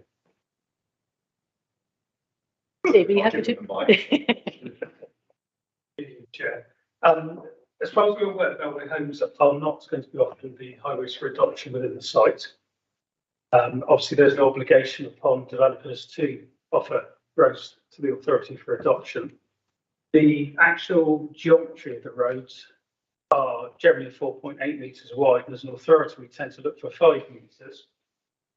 This, if they were offered to us, that would probably stop us from saying that we would take them. But I would also then add that 4.8 metres is acceptable for a highway. It's identified in map of the streets as being appropriate, subject to sufficient on-street parking being provided. And when I say on-street parking, I mean parking which is separate from the running carriageway. So on the plan that you can see there, Councillor, it's somewhat hard to make out, but there are a lot of unallocated parking spaces. They might have yellow dots, and I can't actually see on the edges of the roads. In fact, if you look at the plan on the far left, in the top left-hand corner, you can see where the road wraps its way around the bend. On the outside of that, you can see some parking bays, and they followed their way all the way down on that western side of the carriageway. So we've ensured that the layout is fair as a highway authority, and that sweat path analysis would not be impacted on by vehicles which are parked on the street. They are set back from the street. And we've got the car parking allocation meets with our calculator, the authority's calculator, in terms of car parking. In terms, as you can see, the allocated or the unallocated or visitor parking numbers provided generally on plot with garages, which we meet with our requirements for internal dimensions, in front curtilages or with parking courtyards, or on these parking bays which are alongside the road. So we're satisfied that the car parking is sufficient. When you mention control, well, if it's not an adopted highway, that doesn't rest upon the authority to exercise control over that. That would fall upon the management company. So the management company would enforce parking if there are any parking issues, any indiscriminate parking. But we're not anticipating that there should be, but obviously we can't allow for human nature as to where people may or not park. And in our experience, people tend to park where you don't want them to. So we think best endeavours have been employed here to look at where vehicles will park. But the control would rest with the management company, as would the continued maintenance of that highway and carriageway. With regards to refuse collection, as I say, the swept path has indicated that you can get the larger refuse vehicles round. We have got a condition, the case officers recommended condition 4, which indicates that they need to provide us with more details so we can agree it, because Dorset Waste have indicated that there are certain areas where they'd rather the vehicles are driving in the loop rather than carrying out reversing manoeuvres. That's not to say that they can't accept them, it's just not the preference. So we feel that we've covered all bases here with regards to the highway element, but that was a long-winded way of answering your question. No, they're unlikely to offer them for adoption. Thank you. Thank you, Chairman. Yeah, so wait and see is the answer on this one. You want to come back with your other questions? Yeah, I've got one more, but actually I don't know the highways really, it's about the waste collection. Did I pick up, again, I'm sure I did, that it could be a mixture of a private contractor and Dorset Waste, which I think is a recipe for disaster going forward. I think it's got to be one or the other. I can see a lot of confusion from residents on this. So was that right? When I read the report, it was the preference would be for Dorset Council to do the refuse collection. However, if that did not pan out, then there was the opportunity to go to a private company. And I think from what Steve has said is that Dorset Council are happy to take on the refuse collection for this development. But you will tell me if I'm wrong. That's correct, Chairman. No, if that's the case, then I'm happy, because I wouldn't want to see a mix up, because I think we've come across this on previous applications and it's not the sort of thing that works very well, I think. So thank you for that. As far as the parking is concerned, yeah, Steve, thank you for your comment. It's all very well, as I always say, these things are written down what they should be. It's whether they actually work in practice. So as I said, we'll wait and see. Okay, I should move on to my next speaker, and that's David Morgan. Yeah, thank you, Madam Chairman. Some of the comments that I've jotted down here have already been covered. One was the bin collection, about the reversing problem. But that could obviously be dealt with. Parking on the streets, because that's something that's arisen in other areas that looked at these problems. And the other comment, which has been made somewhere, again, we've had this before, is that the affordable housing seems to be placed in the least desirable part of the site. I'll ask Ursula to put the slide back up that shows the affordable housing, and I think you'll see that it's pepper potted throughout the development. It's not all. That's what we'd like to see. Yeah, and it is.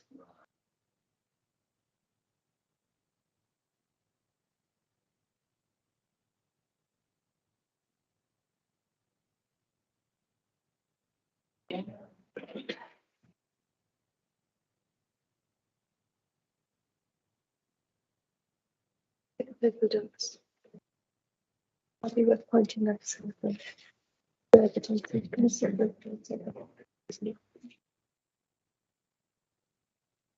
Yeah. An indication. On that, this shows the northern part of phase 1, and the affordable housing is pepper potted around this part of phase 1. So we've got a block over here, a couple here, and one over here, a couple here, a couple there. Got a block down here, a block of 2 flats in this area, a block here, and a small block over here.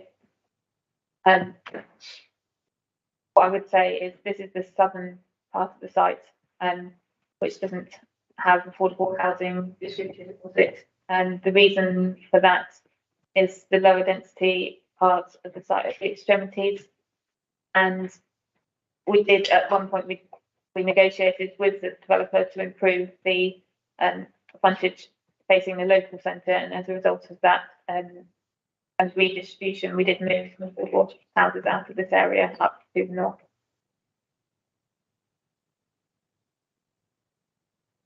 As well, Kim.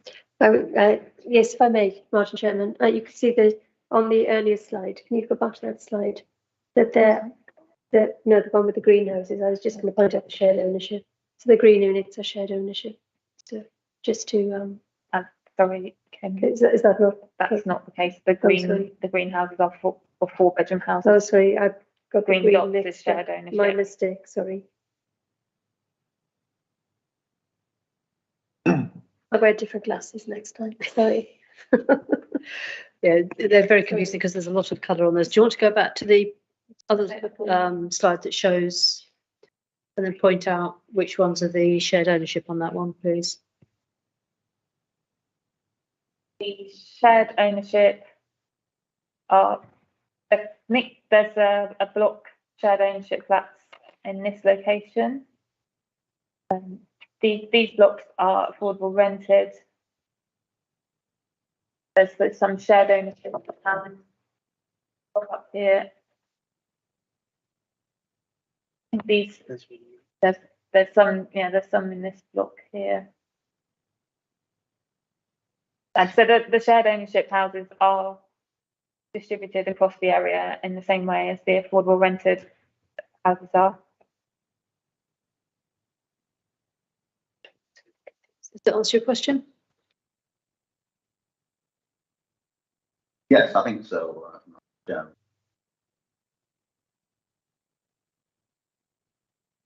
In that case, my next speaker is David. You've not spoken yet. Do you wish to speak?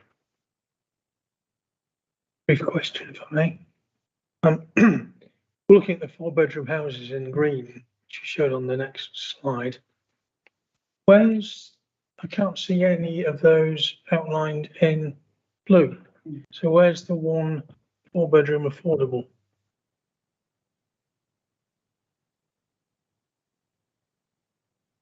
Four-bedroom affordable house. It's in this location. It is there, and it is roughly in that location. I'd have to. Oh, yeah. No. Sorry.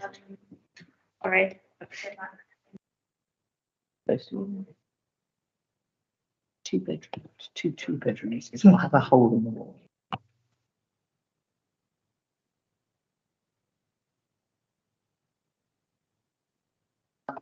I will get back to you on that one.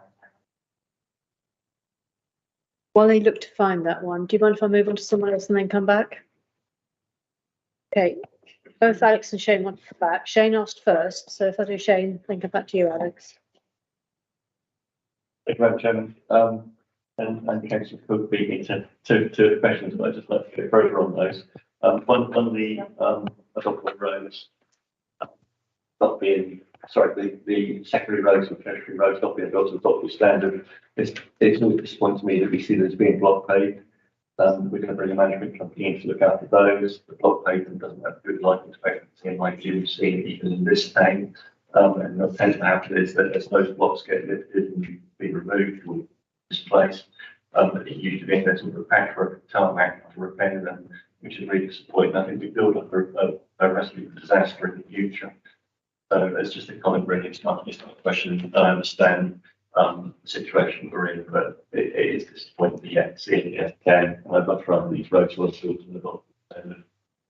I just wanted to go back to the waste management plan. This is a bit of a deal breaker for me, I'm afraid.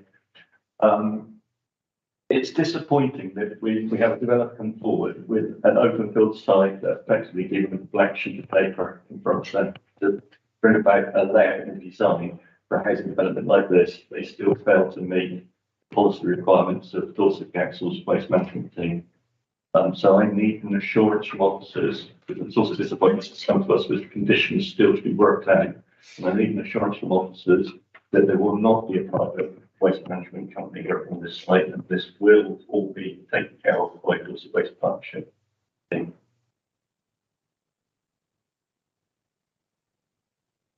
I'll come back to Councillor Bartley first, and then we're ready to answer the other question.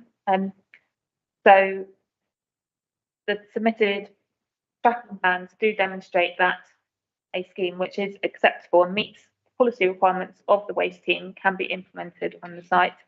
However, the waste team asked that a condition be placed so that they can secure a slightly more environmentally friendly route in terms of reducing the distance that the waste vehicles have to travel. And that's the reason that there is a condition placed on the application in agreement with the applicant. And while it's not within perhaps the control of planning to say whether or not a developer chooses to take up the council's waste management in terms of the collection, that they have indicated that is their intention. There's no reason to assume that that wouldn't be possible or wouldn't be implemented.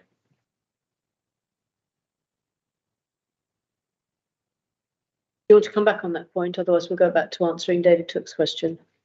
Just to say that is a guarantee, then it will be Dorset Waste Management Partnership who will Indication. take the waste from the site and not private management company. Yes, sorry. That's the indication and our understanding from the developer, but I can't give a final guarantee because it would be up to the developer. That every indication is that it would be passed over to the Dorset Waste Partnership.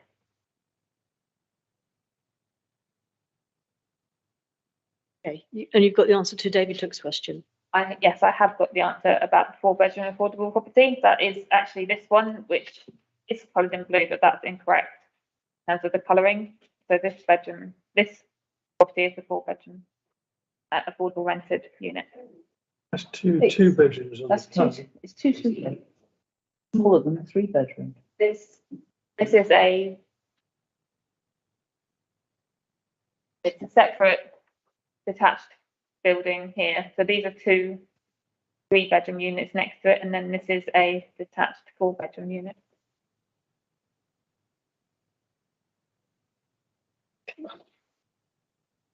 I'm going to come back to Shane for the rest of the questions you wanted to ask. Thank you, Madam Chairman. Just wondering, I return back to the landscaping and the stand. And I was wondering why it was proposed that this has been managed in the future by a management company and not managed by the local government authority. When we did the SAG sites here in the former East Dorset District Council Authority, it was determined that those SAG sites will be managed by the local government authority. Again, my concern is that management companies being put in place. They might be here today, but in 2, 3, 5, 10, 15, 20 years from now, when those management companies are going to be in place, the management company has to be sold, and we see a deterioration of the site if we're not careful. Some local government authority control, then there's a guarantee that it will be managed and managed accordingly, properly. So I'm just got a concern as to why that is in place, and also the maintenance contribution of £20,000. So that presumably come through from the viability studies, but that seems an extremely small amount.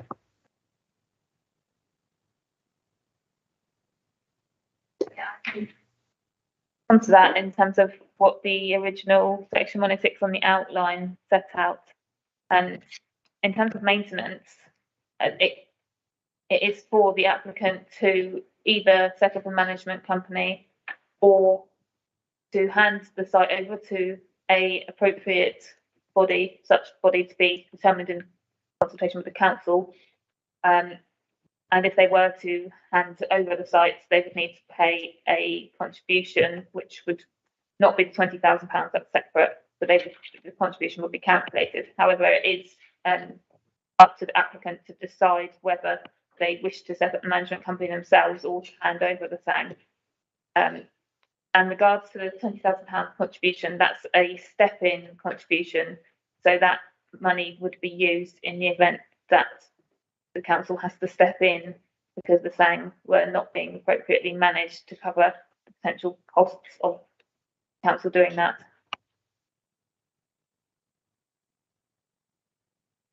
Answer your question, or you wish to come back? Keep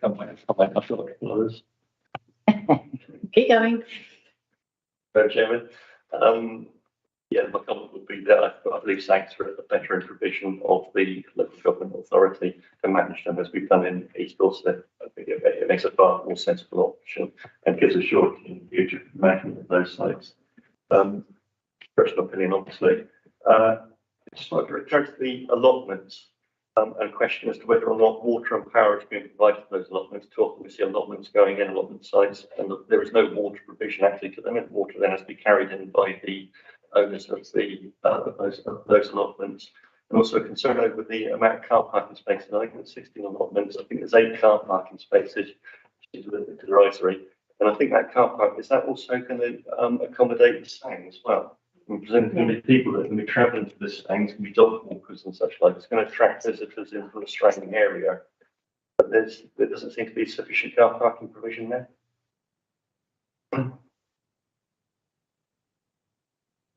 So in terms of there is water being provided with several locations for this zone on the plans.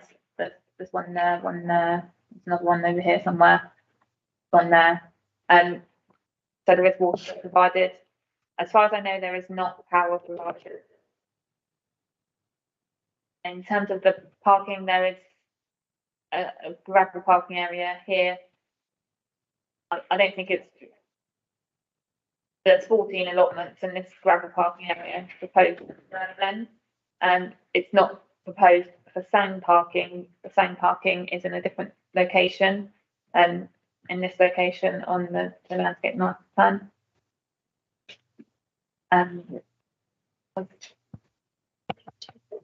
There's been no objection from the Highways Authority to the level of parking proposed for the allotments, and we don't have any particular standards with regards to number of parking spaces that would be required to serve them.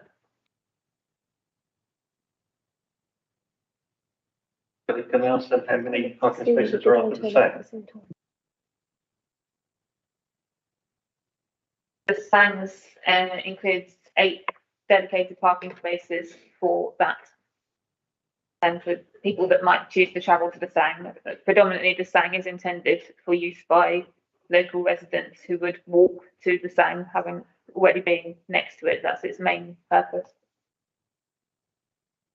My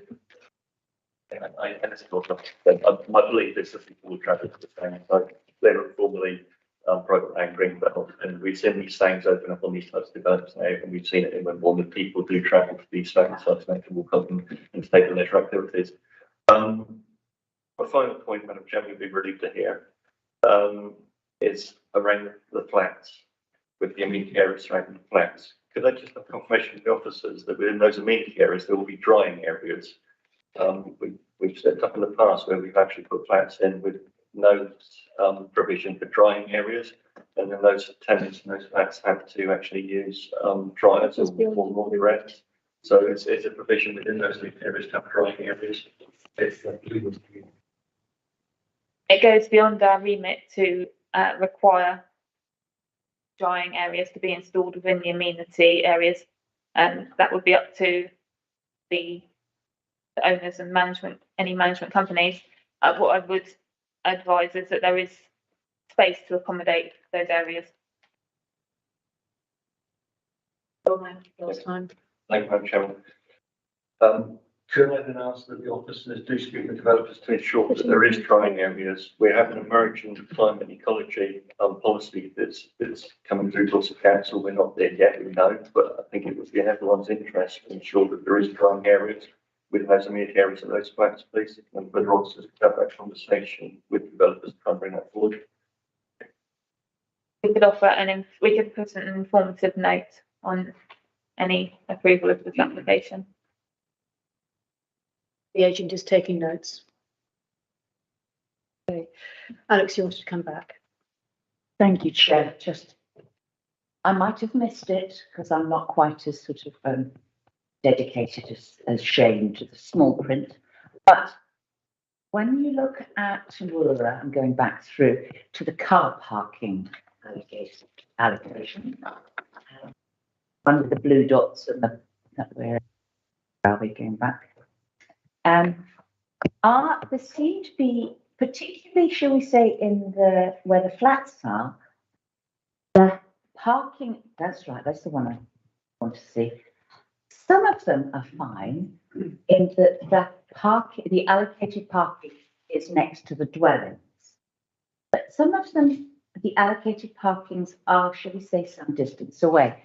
And the problem is that we are moving to a situation where we are all going to be asked to have electric cars, and therefore we will need electric charging points. And the simplest way is to have your car near to your house so you can sort yourself out.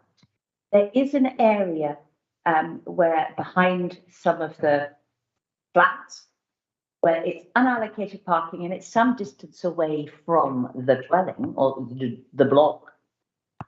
Got provisions to put in sort of publicly accessible EV charging points in those yards, or can some advice be given to perhaps, if possible, move some of the allocated parking spaces closer to a property so that the person who lives in that property can get an EV charging cable out.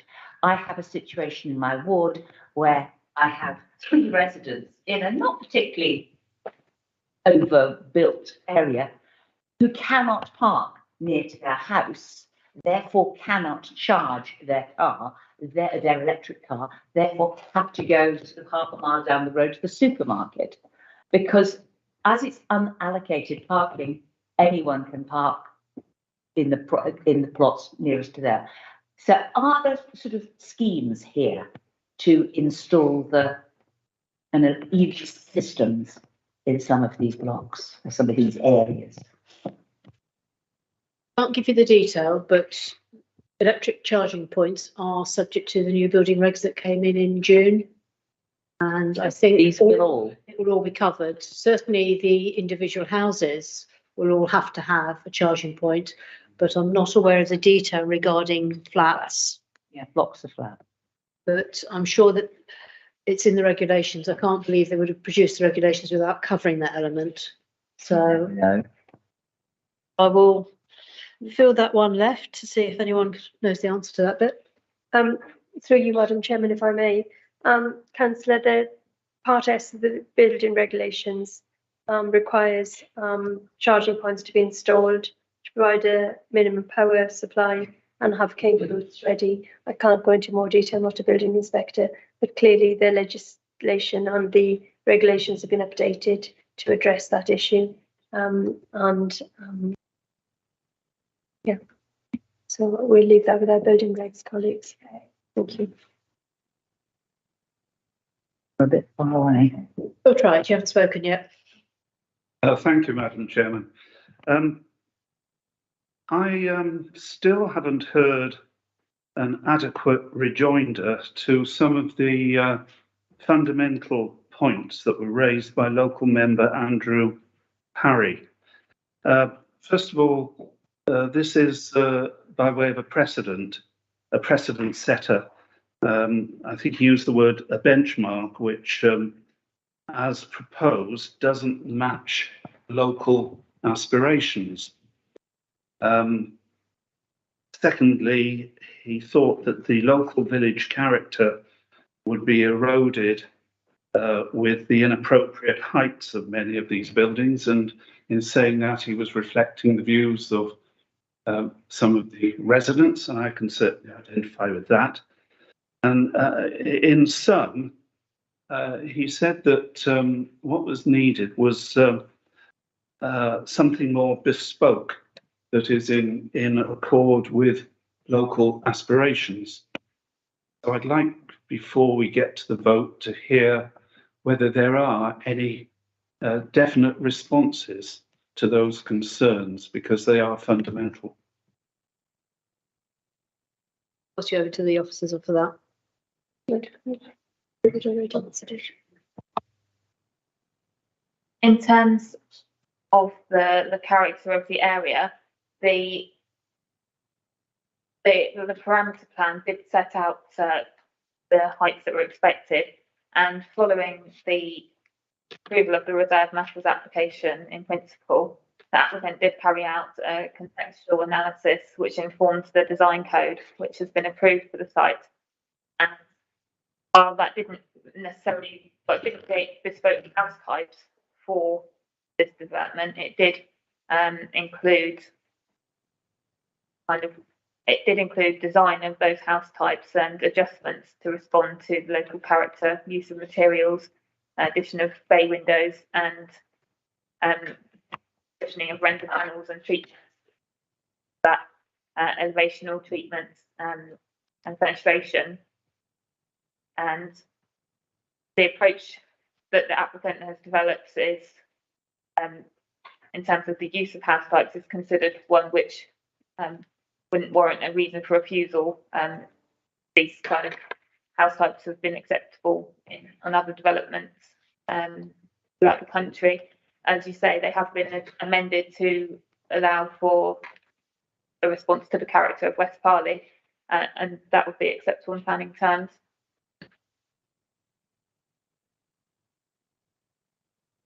You have your answer, though. I know you're not happy with it. Well, I think I can anticipate the reaction of local residents to that. David, you wanted to come back. Now I'm going to go to Shane. Thank you, Chair. Just a couple of things. First of all, we've got a lot of plans involved in the conditions. So condition 1 gives a list of plans. We've just seen a plan that was wrong, where we saw there was no mention of 4-bedroom house for affordable housing. Is that plan that was wrong one of the list of plans that's on the condition 1? If so, can we have it corrected before we actually say, yeah, build it according to these plans? My second question is, there's been mention of a design code that's been agreed. This committee is looking at layout, scale, appearance, landscaping, and some of that appears to have been already agreed in that design code. Just like a bit more clarity around how that's happened and what the options are for us here. Thank you. In terms of the plan that you referenced, that is primarily intended to demonstrate which properties will be affordable rented and which will be shared ownership. And in terms of demonstrating that, it is correct. And so the indicate the colours that indicate 1, 2, 3, and 4-bed houses isn't the primary purpose of the plan. So I wouldn't suggest that it needs to be updated. And in terms of the process for the design code, this is something which was conditioned, and the condition 5 of the outline application was that condition being delegated to officers. And so under that process, the design code has been approved. However, of course, the application before you is for your consideration. Yeah, I think the difficulty that we have is that you say we've got the design code, which has already been agreed under the outline, and yet the application before us for the reserve matters includes landscaping. So I think the question is, what leeway as a committee do we have on the landscaping?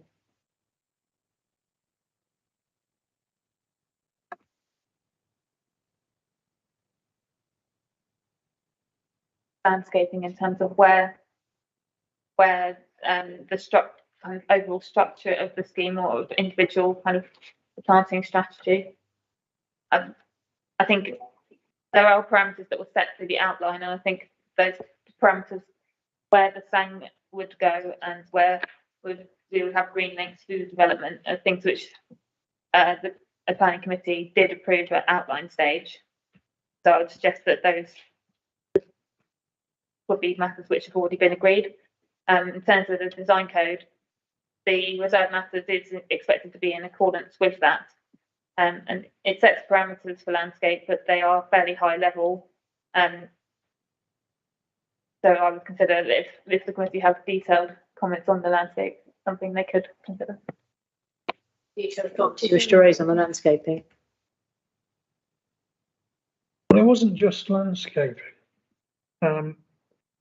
We were talking earlier about the height of the 3.5 story flats at the entrance to this, and it was said that those are in accordance with the design code.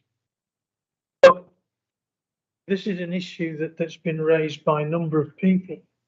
The question is, what confidence in the design code agreement should we have? It's so at the outline stage we said, yeah, officers can agree a design code, but if that design code that's been agreed doesn't match what is actually needed, what's its weight? I'll come back. Maybe I didn't explain through you, Chairman, if I may, the process earlier in sufficient detail. The local plan identifies within when this site was allocated the expected delivery of development on this site, and within that it identified areas of different densities. The outline scheme that members considered in 2019, I believe, then further refined that by looking at the issue in a bit more detail and came up with areas that members agreed where those densities were set out and considered as appropriate within given parts of the site. The parameter plans that members would have considered at that time sought to look at distinct areas within the development. You've done exactly the same thing in Wimborne.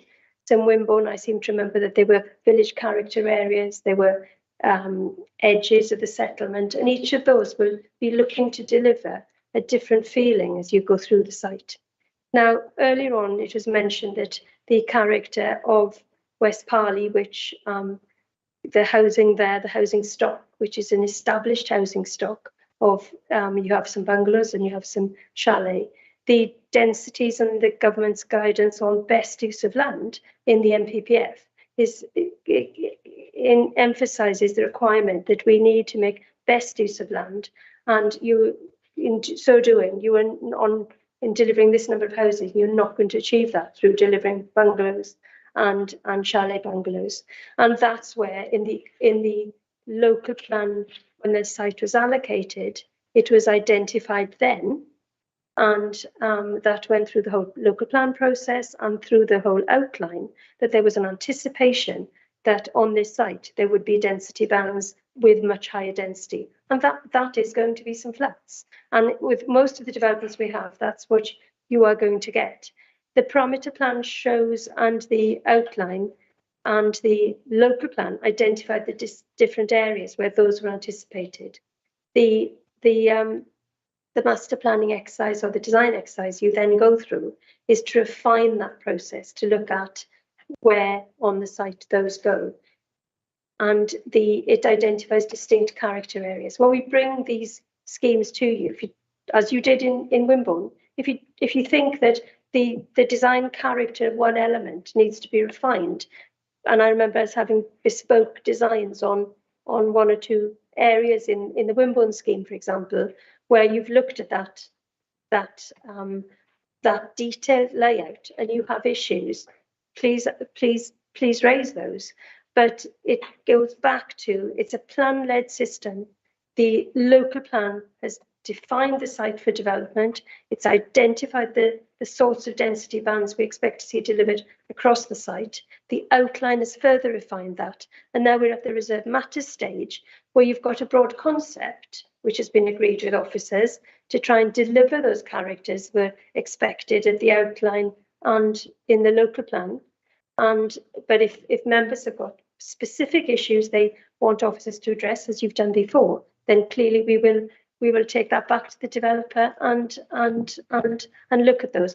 But that's not what I'm hearing. It's the principles that you're questioning. Those have been the scheme's been delivered and outlined. You've agreed the number of housing, so that dictates in part the form of the development in terms of how many need to be delivered through flats, etc., in order to make them fit on the site.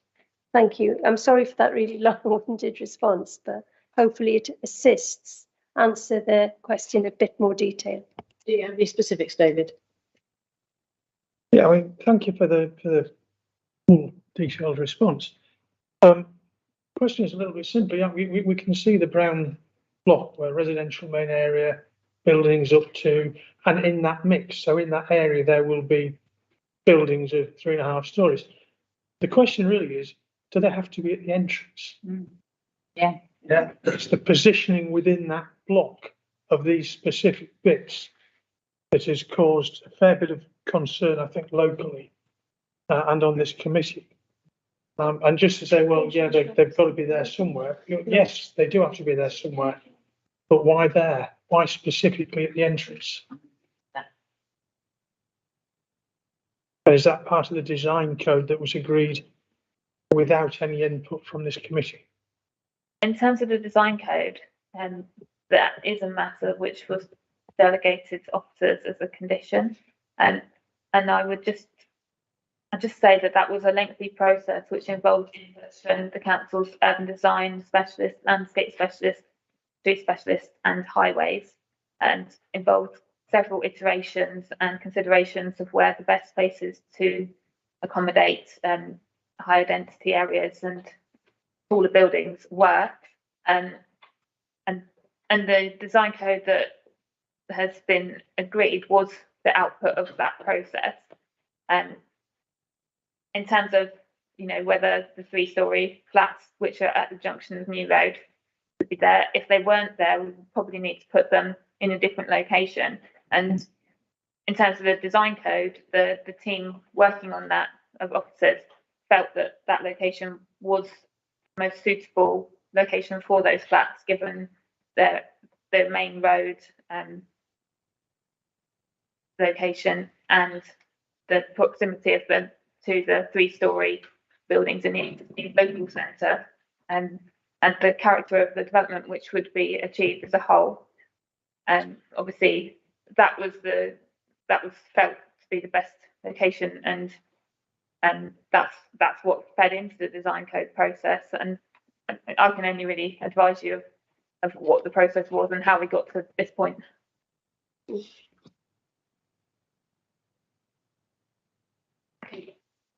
Do you have any further response to that? Because I need to move on. Okay.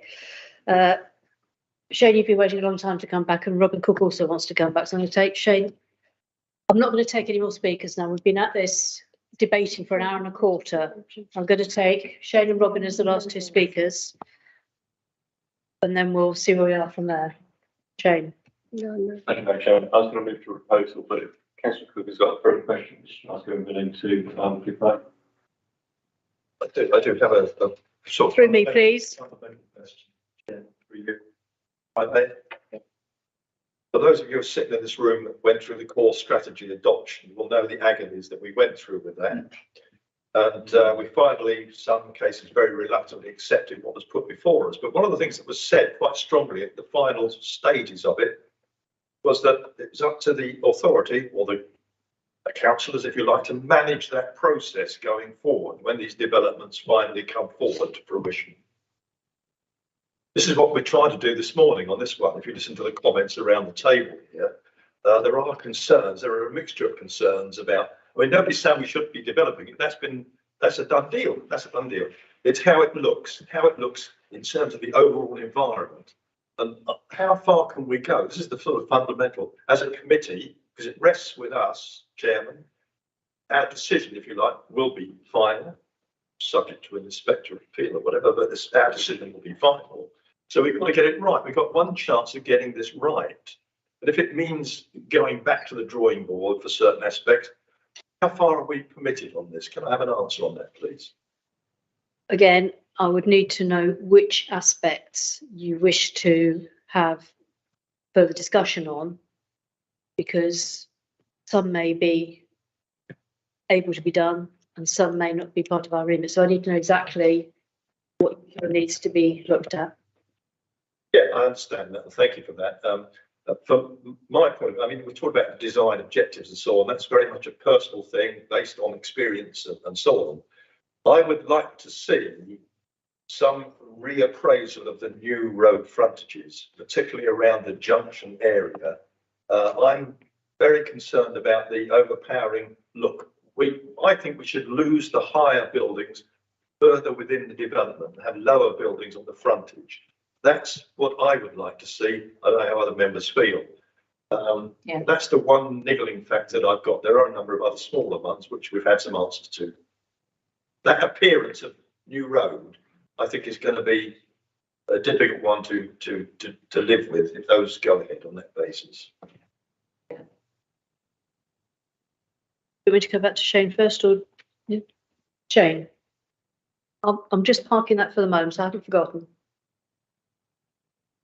Madam Chair, I was going to go with the proposal. I understand what Councillor Took says, but we have to deliver the number of housing we've got to deliver. And I think moving those blocks further into the state and create additional issues overlooking. I think it's going to be difficult to lose them anywhere within that state. If you move into the far side of it, then there is properties that border this with their gardens that would be facing onto the new development, which again is an issue. So I think that the need to have them on the main road probably the best compromise.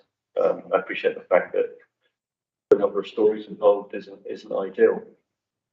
However, I think with the outline planning commission it was agreed upon, and now the reserve matters that's come before us today on plans. I think it the scheme does indicate the impacts on it.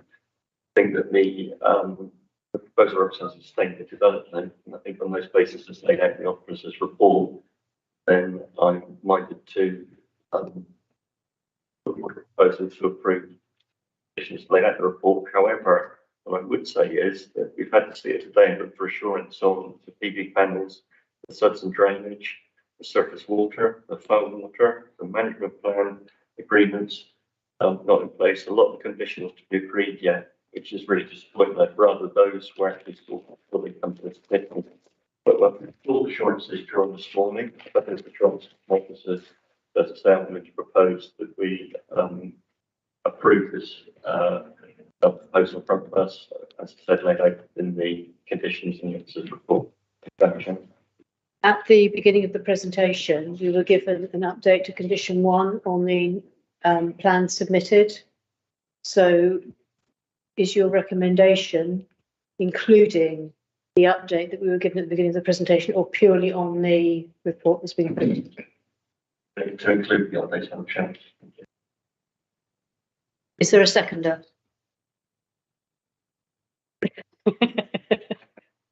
I'll take John Worth as you're the closest to me for no other reason. Do you wish to speak on this? Yes, please, Chairman. Yeah, I'm happy to support Shane's proposal to accept this planning application. However, I think I'd just like to make a point that I think being part of the planning committee is a learning process. We're learning all the time, and I think that I've learned out of 2 planning meetings that I've been to recently, this and Western and Southern, is that we probably need to look at the outline proposal in a lot more detail and not make the assumption that we can come back and change things at a later date once it's been through outline. And I think that's the thing that we need to be aware of, that once it goes through outline, that principle has been set in stone, and therefore at this stage a lot of the things we would like to have changed should have been changed at outline and not at this stage. But I'm happy to carry on with the proposal now. Thank you. I agree with everything that you've said. We still have the outstanding concerns from Robin about the location.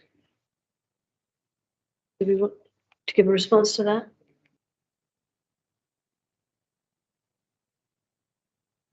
I don't think I have any further comment on that. I've just brought up the image of that relationship again to help members.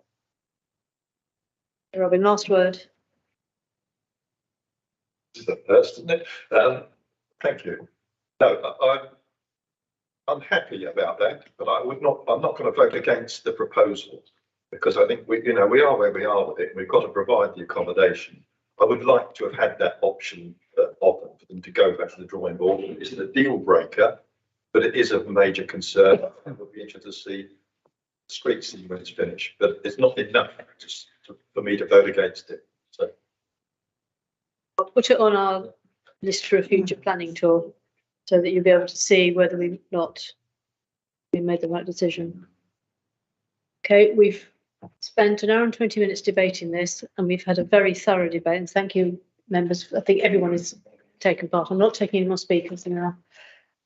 It's been proposed and seconded that we grant the application as per the recommendation with the alterations I showed at the beginning of the presentation to the submitted plans. Members, those in favour, please show.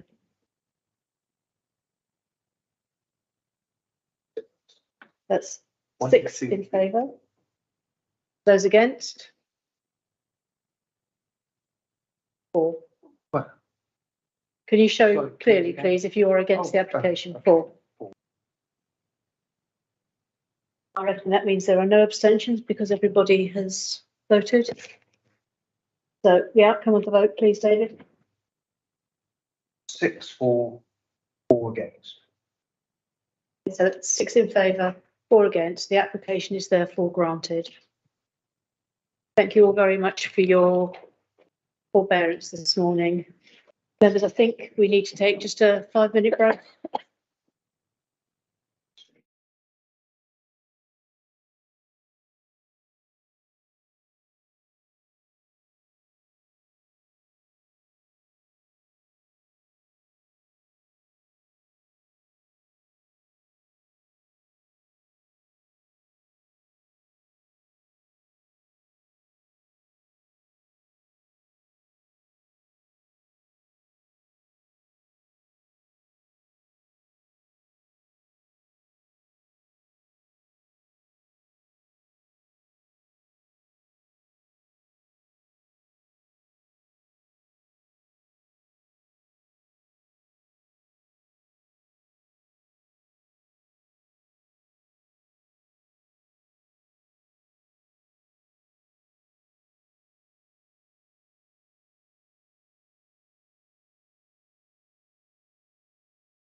That one is item 8 on the agenda. HOU 2022 03314, modifications to existing porch and erect first floor infill extension above porch at 66 High Street, Langton, Matravers. P Waters is going to take us through this one. Chair. This is an application that I'm presenting on behalf of a colleague, John Hartigan, who's the case officer for the application. The application is for modifications to the existing porch and to erect a first floor extension. This has been brought before you following objections from the parish council and ward councillor in relation to the loss of a window on an elevation. And it went through scheme delegation, and it was felt that it was appropriate to bring it to your consideration. So the site's situated on the high street within Langton Matravers, so we're down just to the west of Swanage here. Just to the west of Swanage in the village of Langton Matravers. The address is on the main high street of Langton Matravers, but you'll see as I get into this that actually the property itself is tucked away behind a neighbouring property that fronts onto the road. So here's the location plan for you. As you can see, the layout of the site is such that you have the vehicular entrances here. This is a neighbouring property. I hope you can see this clearly on the screen. So this is a neighbouring property and not part of the site. And the application property where the extension is proposed is tucked behind here. So it's not, although the address is the high street, it's not fronting onto the high street. The site is situated within the Langton Matravers conservation area, and you should be aware as well that all of the village of Langton Matravers is situated within the Dorset A1B.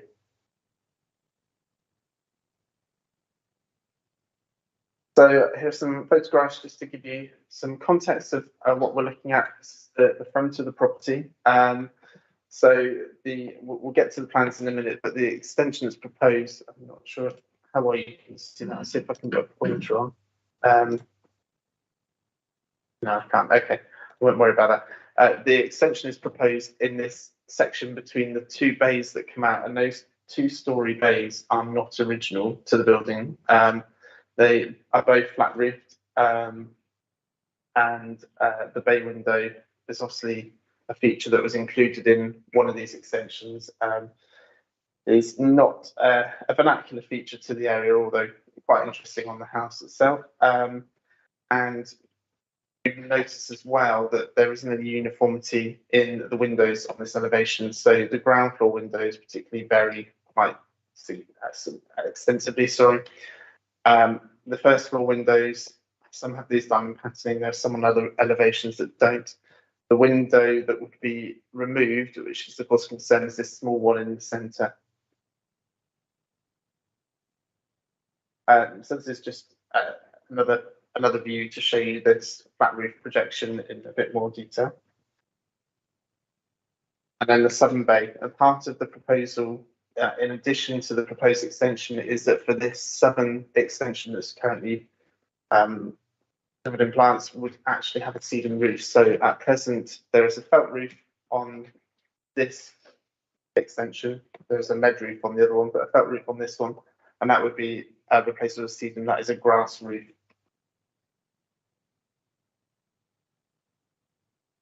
So I'm going to take you on a bit of a visual tour to try and demonstrate how this sits in the context of the area. So this photograph is taken back by the gates to the property. And as you can see, just by merit of the design of the property, you actually wouldn't even be able to see the extension that's proposed from this angle. I took this photograph looking as if you're standing on the ground floor of where the extension is going to be, looking towards a neighbouring property. There are no neighbouring properties that are immediately beyond this hedgerow. It's part of a large garden for a detached property, but there's no direct overlooking into the property itself. And this is considered acceptable.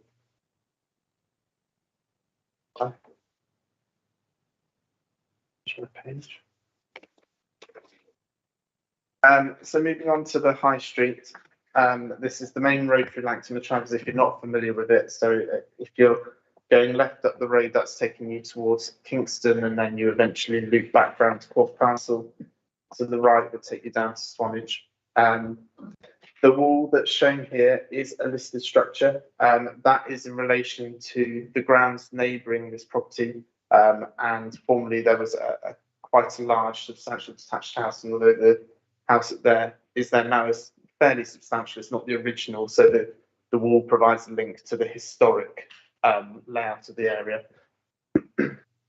As you can see though, the application site, the building, it's hard to know how clear it is on the screen, but you can see it's actually in the distance there, and there's limited visibility even when you get outside the entrance gates, and that's the applicant's entrance gate. I'll take you further down the High Street to kind of further emphasise this point with in terms of visibility of this proposal. I took these photographs, although it is blue sky and sunshine, I actually took them just before half term. So it's fairly recent. Clearly there will be further vegetation loss during the winter, but this doesn't represent the height of summer either. So we're somewhere in between. And again, the visibility here is extremely limited. And just one more from the High Street, just to really emphasise the point. This coming down here is this the wall that's Grade 2 listed. And again, really, you wouldn't actually know that this property is there if you weren't looking for it. So moving to Durnford Drove. Now, Durnford Drove is a road that is opposite to the vehicle entrance, which is there. And the reason I'm showing you these is, as you'll see in a minute, the road rises slightly before it then dips back down into a valley. So again, I'm trying to show you any theoretical points of visibility within the conservation area. And the reason for doing that is because from considering the impacts on the conservation area, we're considering the impact on its character, and if there is limited to no visibility of the proposed development, that is therefore going to significantly restrict the impacts that it would have on the character of the conservation area. So that being that in mind, you may just be able to make out, and apologies if you can't, that is the bay window, the bay extension that projects. And that's where the cedar roof would be. So the infill extension will actually be hidden behind the roof ridge here. Again, apologies if you can't make it out. It's quite difficult to see, and that is the whole point. The application site, you can see the roof ridge of the existing building just rising above the two houses that front onto the main road.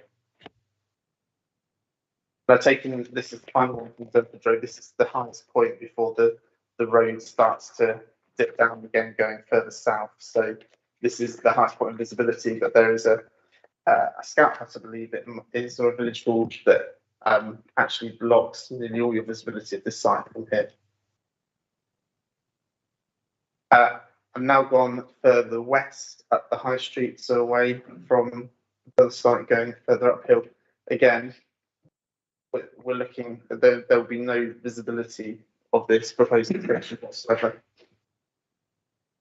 This photograph is the rear of the building. Now, this is arguably the unaltered section. So the photograph that I showed you at the beginning, you had the two-story flat-roofed extensions with the unusual windows. This is much more a vernacular design and the least altered element of the building. So if you like, this is the more historic element. The building itself is not listed. It is considered to be a positive contributor to the conservation area, but it isn't listed in itself. I just wanted to show you, for example, an example where zinc has been used, because we'll come to the plans in a moment and you'll see that the applicant is proposing zinc cladding on roof.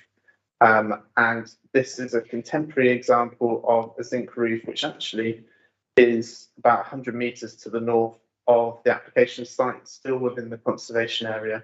So although not widely used in the conservation area, there are other uses, so it is not completely alien to the conservation area either.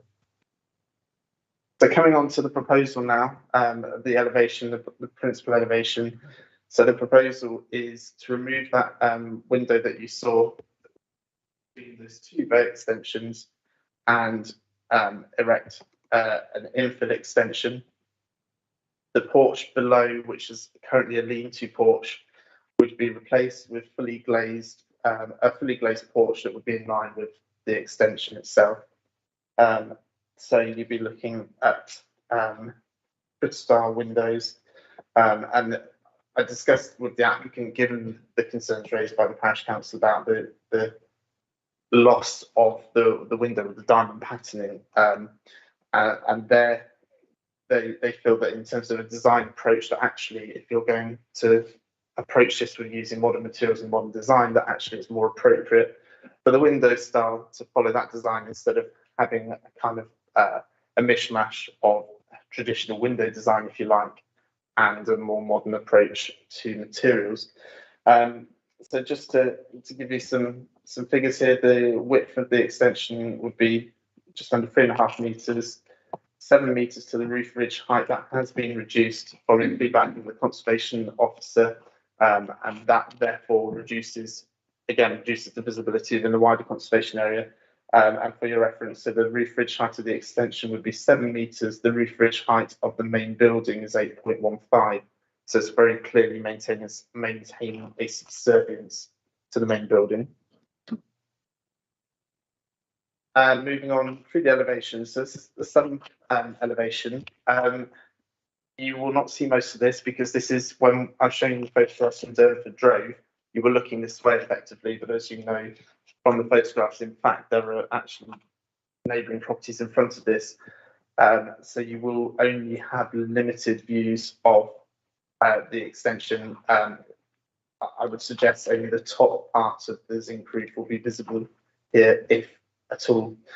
The conservation officer had recommended that a different design window was used. The applicant is quite keen to continue with the crystal. The conservation officer, for clarity, was not recommending diamond patterning, but not necessarily crystal star. But officers are satisfied that reducing the size of this window overcomes any concerns raised by the conservation officer. Again, giving you the stats, the projection here is 4 metres from the roof, but 2.5 metres from the back wall. This is the elevation looking into the garden, so you would not see this from any public viewpoints at all. When I showed you that picture of the back of the house and then the other example of the outbuilding with the zinc roof, that's a public footpath. I had a good look, and I was debating whether to take any photographs to show you the house, but it seemed a bit superfluous, but you can't actually see this elevation from public vantage points in the area. And then this is the facade that I showed you, and there'll be no change to this elevation at all. There'll be no visibility of the proposed development at all. So showing you the roof plan, I mentioned this at the beginning, you've got these two-storey bays, and the southern one will be, the felt will be replaced with cedar roofing, which is going to promote biodiversity interest. The northern end remains as a lead roof. So again, there's quite a hodgepodge, and I think the thing that I wanted to emphasise in presenting this is that this isn't an unaltered building in Langton Travers, and there are some fantastic examples of buildings that pretty much are as they were when they were built. This isn't it, and although you could argue that's the case of the western elevation, it certainly isn't of the eastern elevation, which is what we're considering today. Moving to the floor plans, so you can see this is the existing. The porch will be retained, although as I said, it will be glazed. So it's the ground floor, not the existing. The porch will be retained, and then a new bedroom will be formed from the extension that's proposed. This is a 3D illustrative perspective. Apologies, I can't get my words out. As ever, this is to give an indication of what the applicant is proposing, and isn't a scale drawing necessarily. So moving to policy considerations, Perfect Local Plan Policy D requires development to positively integrate with its surroundings. the LHH of the Purbeck local plan goes into a bit more detail for areas which fall within conservation areas and the A and B. In terms of the impact on the A and B, officers are comfortable that there won't be any wider views. I mean, so showing there are extremely limited views of this development, and wider views will be more so limited within a village setting. So we're not on the periphery of development where it might be more visible than would otherwise be the case. So officers are satisfied that there won't be detrimental harm to the A and B. Paragraph 176 requires us to give great weight to conserving and enhancing landscape in the A and B, which officers are satisfied with this proposal does. So to sum up, the principle of development is considered to be acceptable. The site is within the settlement boundary of Langton Travers. Officers are satisfied that the scale, impact on the character and appearance of the conservation area are acceptable. Officers consider that a contemporary design will contrast well with the more traditional forms that are present. I've discussed the impact on the area and being a neighbouring amenity and the seeding within this biodiversity of the site. Therefore, officers are recommending that this planning application is approved subject to conditions in relation to the usual 3-year time limit and approved plans, delivery of the biodiversity gain, details of window and doors and roof lights. Thank you. Thank you very much. As you can see, we have no public speakers, so members are coming straight to you. Alex, first speaker. Thank you. I see what you mean. I can see why the parish council objected, because it is quirky, but it was already quirky, if not weird. But bearing in mind where it is and the fact that Langton Travers is one of those villages that has a history, but also has individuality, I personally think this is quite good. But I would like a definition, please, from the planners. Crittall style. Crittall windows always used to be those horrible drafty metal framed ones. So could somebody give me a definition of what a Crittall window is and the difference between that and Crittall style? Because I would not want anybody to be putting in an old style Crittall window and having drafts for the next 40 years. It's a metal framed window. Through the chair, for me. So it is a metal framed window, and that's what they mean by that. I mean, technology has obviously improved and had to in terms of draft proofing. Sorry. Double glazed? They are. That is shown. It may not be clear on the plans, but they would be double glazed. Yeah. Just means metal framed. I think. Sorry, Chair. Why was no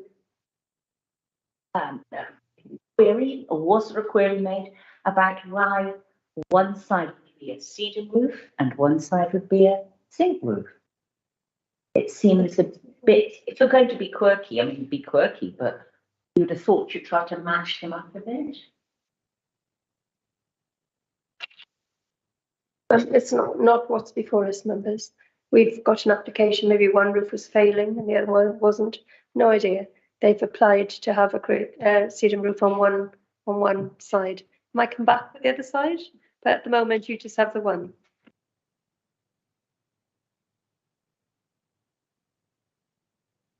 Move on then, John Worth, then Mike Dyer. Thank you. Yeah, I take on board the officer's report that this is not going to be seen from the highway, or it's not seen from various places. So I just think it would have been aesthetically more pleasing to have a quirkier window than a modern looking brittle window. I just think it would, look nicer from looking at the front of the property, but obviously the owners don't go along with that. I would have liked to have seen that quirkiness carried on. Thank you. Mike Dyer. Yeah, that's subjective. I didn't find anything not to like about the application at all, so I'm going to With the recommendation, Chair. I've got Bootwright, then Shane. Thank you, Madam Chairman. This application is the precise opposite of a Dorset strategic planning issue. And it is exactly the kind of case that we should be guided by the view of the parish council and the local member, in my view. It's a wonderful opportunity to support the most local of local democracy. So that's what I would urge members to do. Thank you.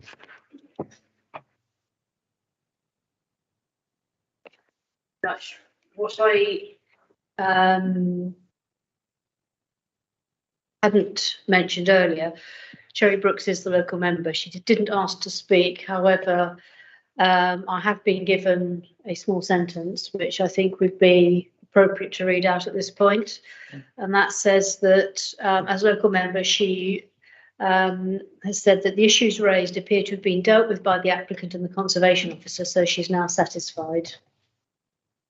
In that case, I will limit my remarks, please, to the parish council. My endorsement to the parish council and my advice to members of this committee, I would limit it to being consistent with the views of the parish council. Thank you. None. Shane. Thank you, Madam Chairman. Correct. Okay. Actually, I think that the photographs that really officer report, by the way, a really good officer report. Yeah, Jane and Mr. Walters. Yeah, extremely full. It leaves very little room to actually ask questions on it because it's so full. But in terms of the correctness of it, I did quite like it, but I'm kind of concerned about the materials being used. Aesthetically, it in my view, be more pleasing if it was a stone elevation rather than what is being actually proposed. I just wondered if there'd be any more detail behind that as to why we've come up with the materials that are going to be used and whether there's any room to actually ask for a different type of material.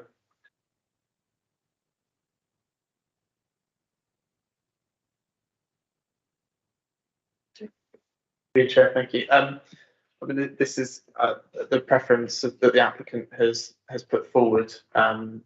Zinc is a sustainable material to use and can be recycled as well. So there are some benefits to that approach. This is the design approach that they've taken. So hence, forward to you today. You wish to come back? I appreciate this is the application in front of us. Is there any view to using a different material, or would the applicants be likely to consider a different material at this point? They've asked for this to be considered in the first instance. Thank you. In the first instance, they've asked for this to be considered. Obviously, if members were concerned about the material, then that would be something that we could discuss further.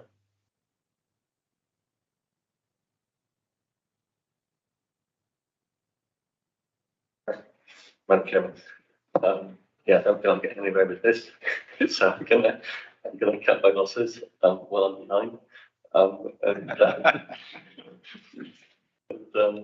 do like the reviews of it. I really wish it had been in stone, but it's not something we can find each over, and I'm happy to take the proposals on the table, Madam Chairman. Thank you. I have no other speakers, so it has been proposed and seconded to grant as per the recommendation in the report. Those in favour, please.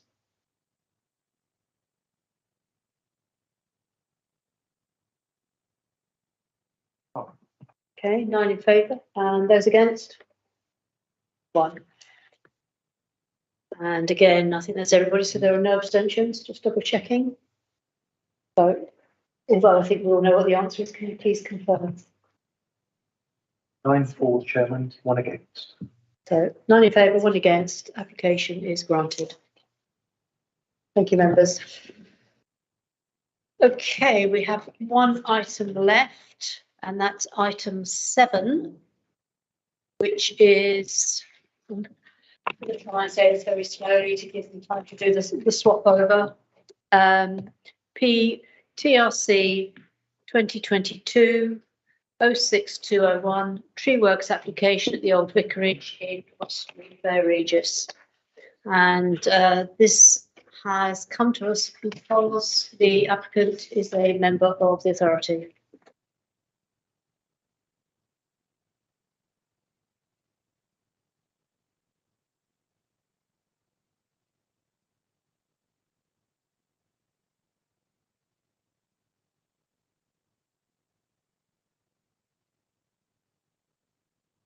Wait a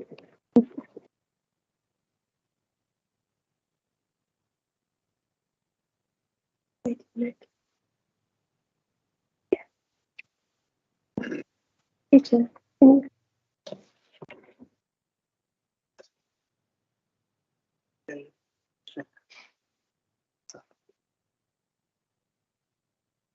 you go? Should. Yeah. Yeah, splendid. Yeah. Thank you, Madam Chair. So this one is before the committee because the landowner is a member. Thank you. It's a fairly straightforward case, hopefully. It's a conservation area notice to carry out tree works at Fair Regis. And it's a line of 8 cypress trees on the eastern boundary of this property. The location plan at Fair Regis on the A35. Zooming in a bit. The property is near the junction of North and West Street. Zooming in a bit further. The area marked in red is where we've got the line of the 8 cypress trees. It's on the eastern boundary, and the ground slopes roughly northwards from the junction. The blue dotted area is the extent of the conservation area. Just a couple of photos to illustrate. The first photo on the left is the view from the north, and then the photo on the right with it's not quite clear perhaps, but that's the proposed height for reduction. And the proposal is really to try and reinstate the trees because it's essentially an overgrown hedgerow that's been allowed to get away. And in recent years, there's been some branches snap out and fallen across the neighbour's property on the right. So in view of that, I recommended that we raise no objection. Because it's a conservation area notice rather than a tree preservation order application, we only have 2 options open to us. One is to raise no objection, and the other is to make a tree preservation order. And I think, and hope you'll agree that in this case, a tree preservation order would really be appropriate. So for that reason, Madam Chairman, we're recommending no objection. Thank you very much. Members, it's 1 o'clock. I have to get your permission to extend this meeting so we can debate this item. Great. Yeah. Thank you very much. And thank you very much, Graham, for the presentation. You indicating to speak, David? I'll do, Sit there with your hand up. I will come to you to speak.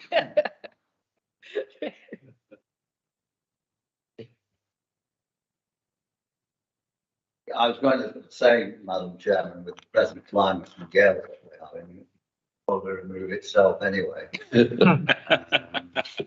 But I would suggest that give permission that the hedge is forward.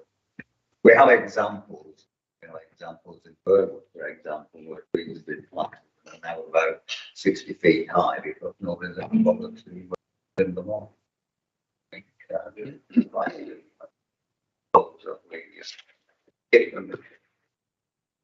We have a second. Bill? Second, no objection. Any other speakers? I know these trees. I don't even think they'll survive having the tree refused to 8 foot. If you cut a cypress down, they'll be as woody as hell in the middle. But it's worth a try. but certainly raised no objection. In that case, first and seconded, no further speakers. I'll put it to the vote. Those in favour, please. I make that unanimous. Thank you all very much. So officially, that's the end of the meeting. There is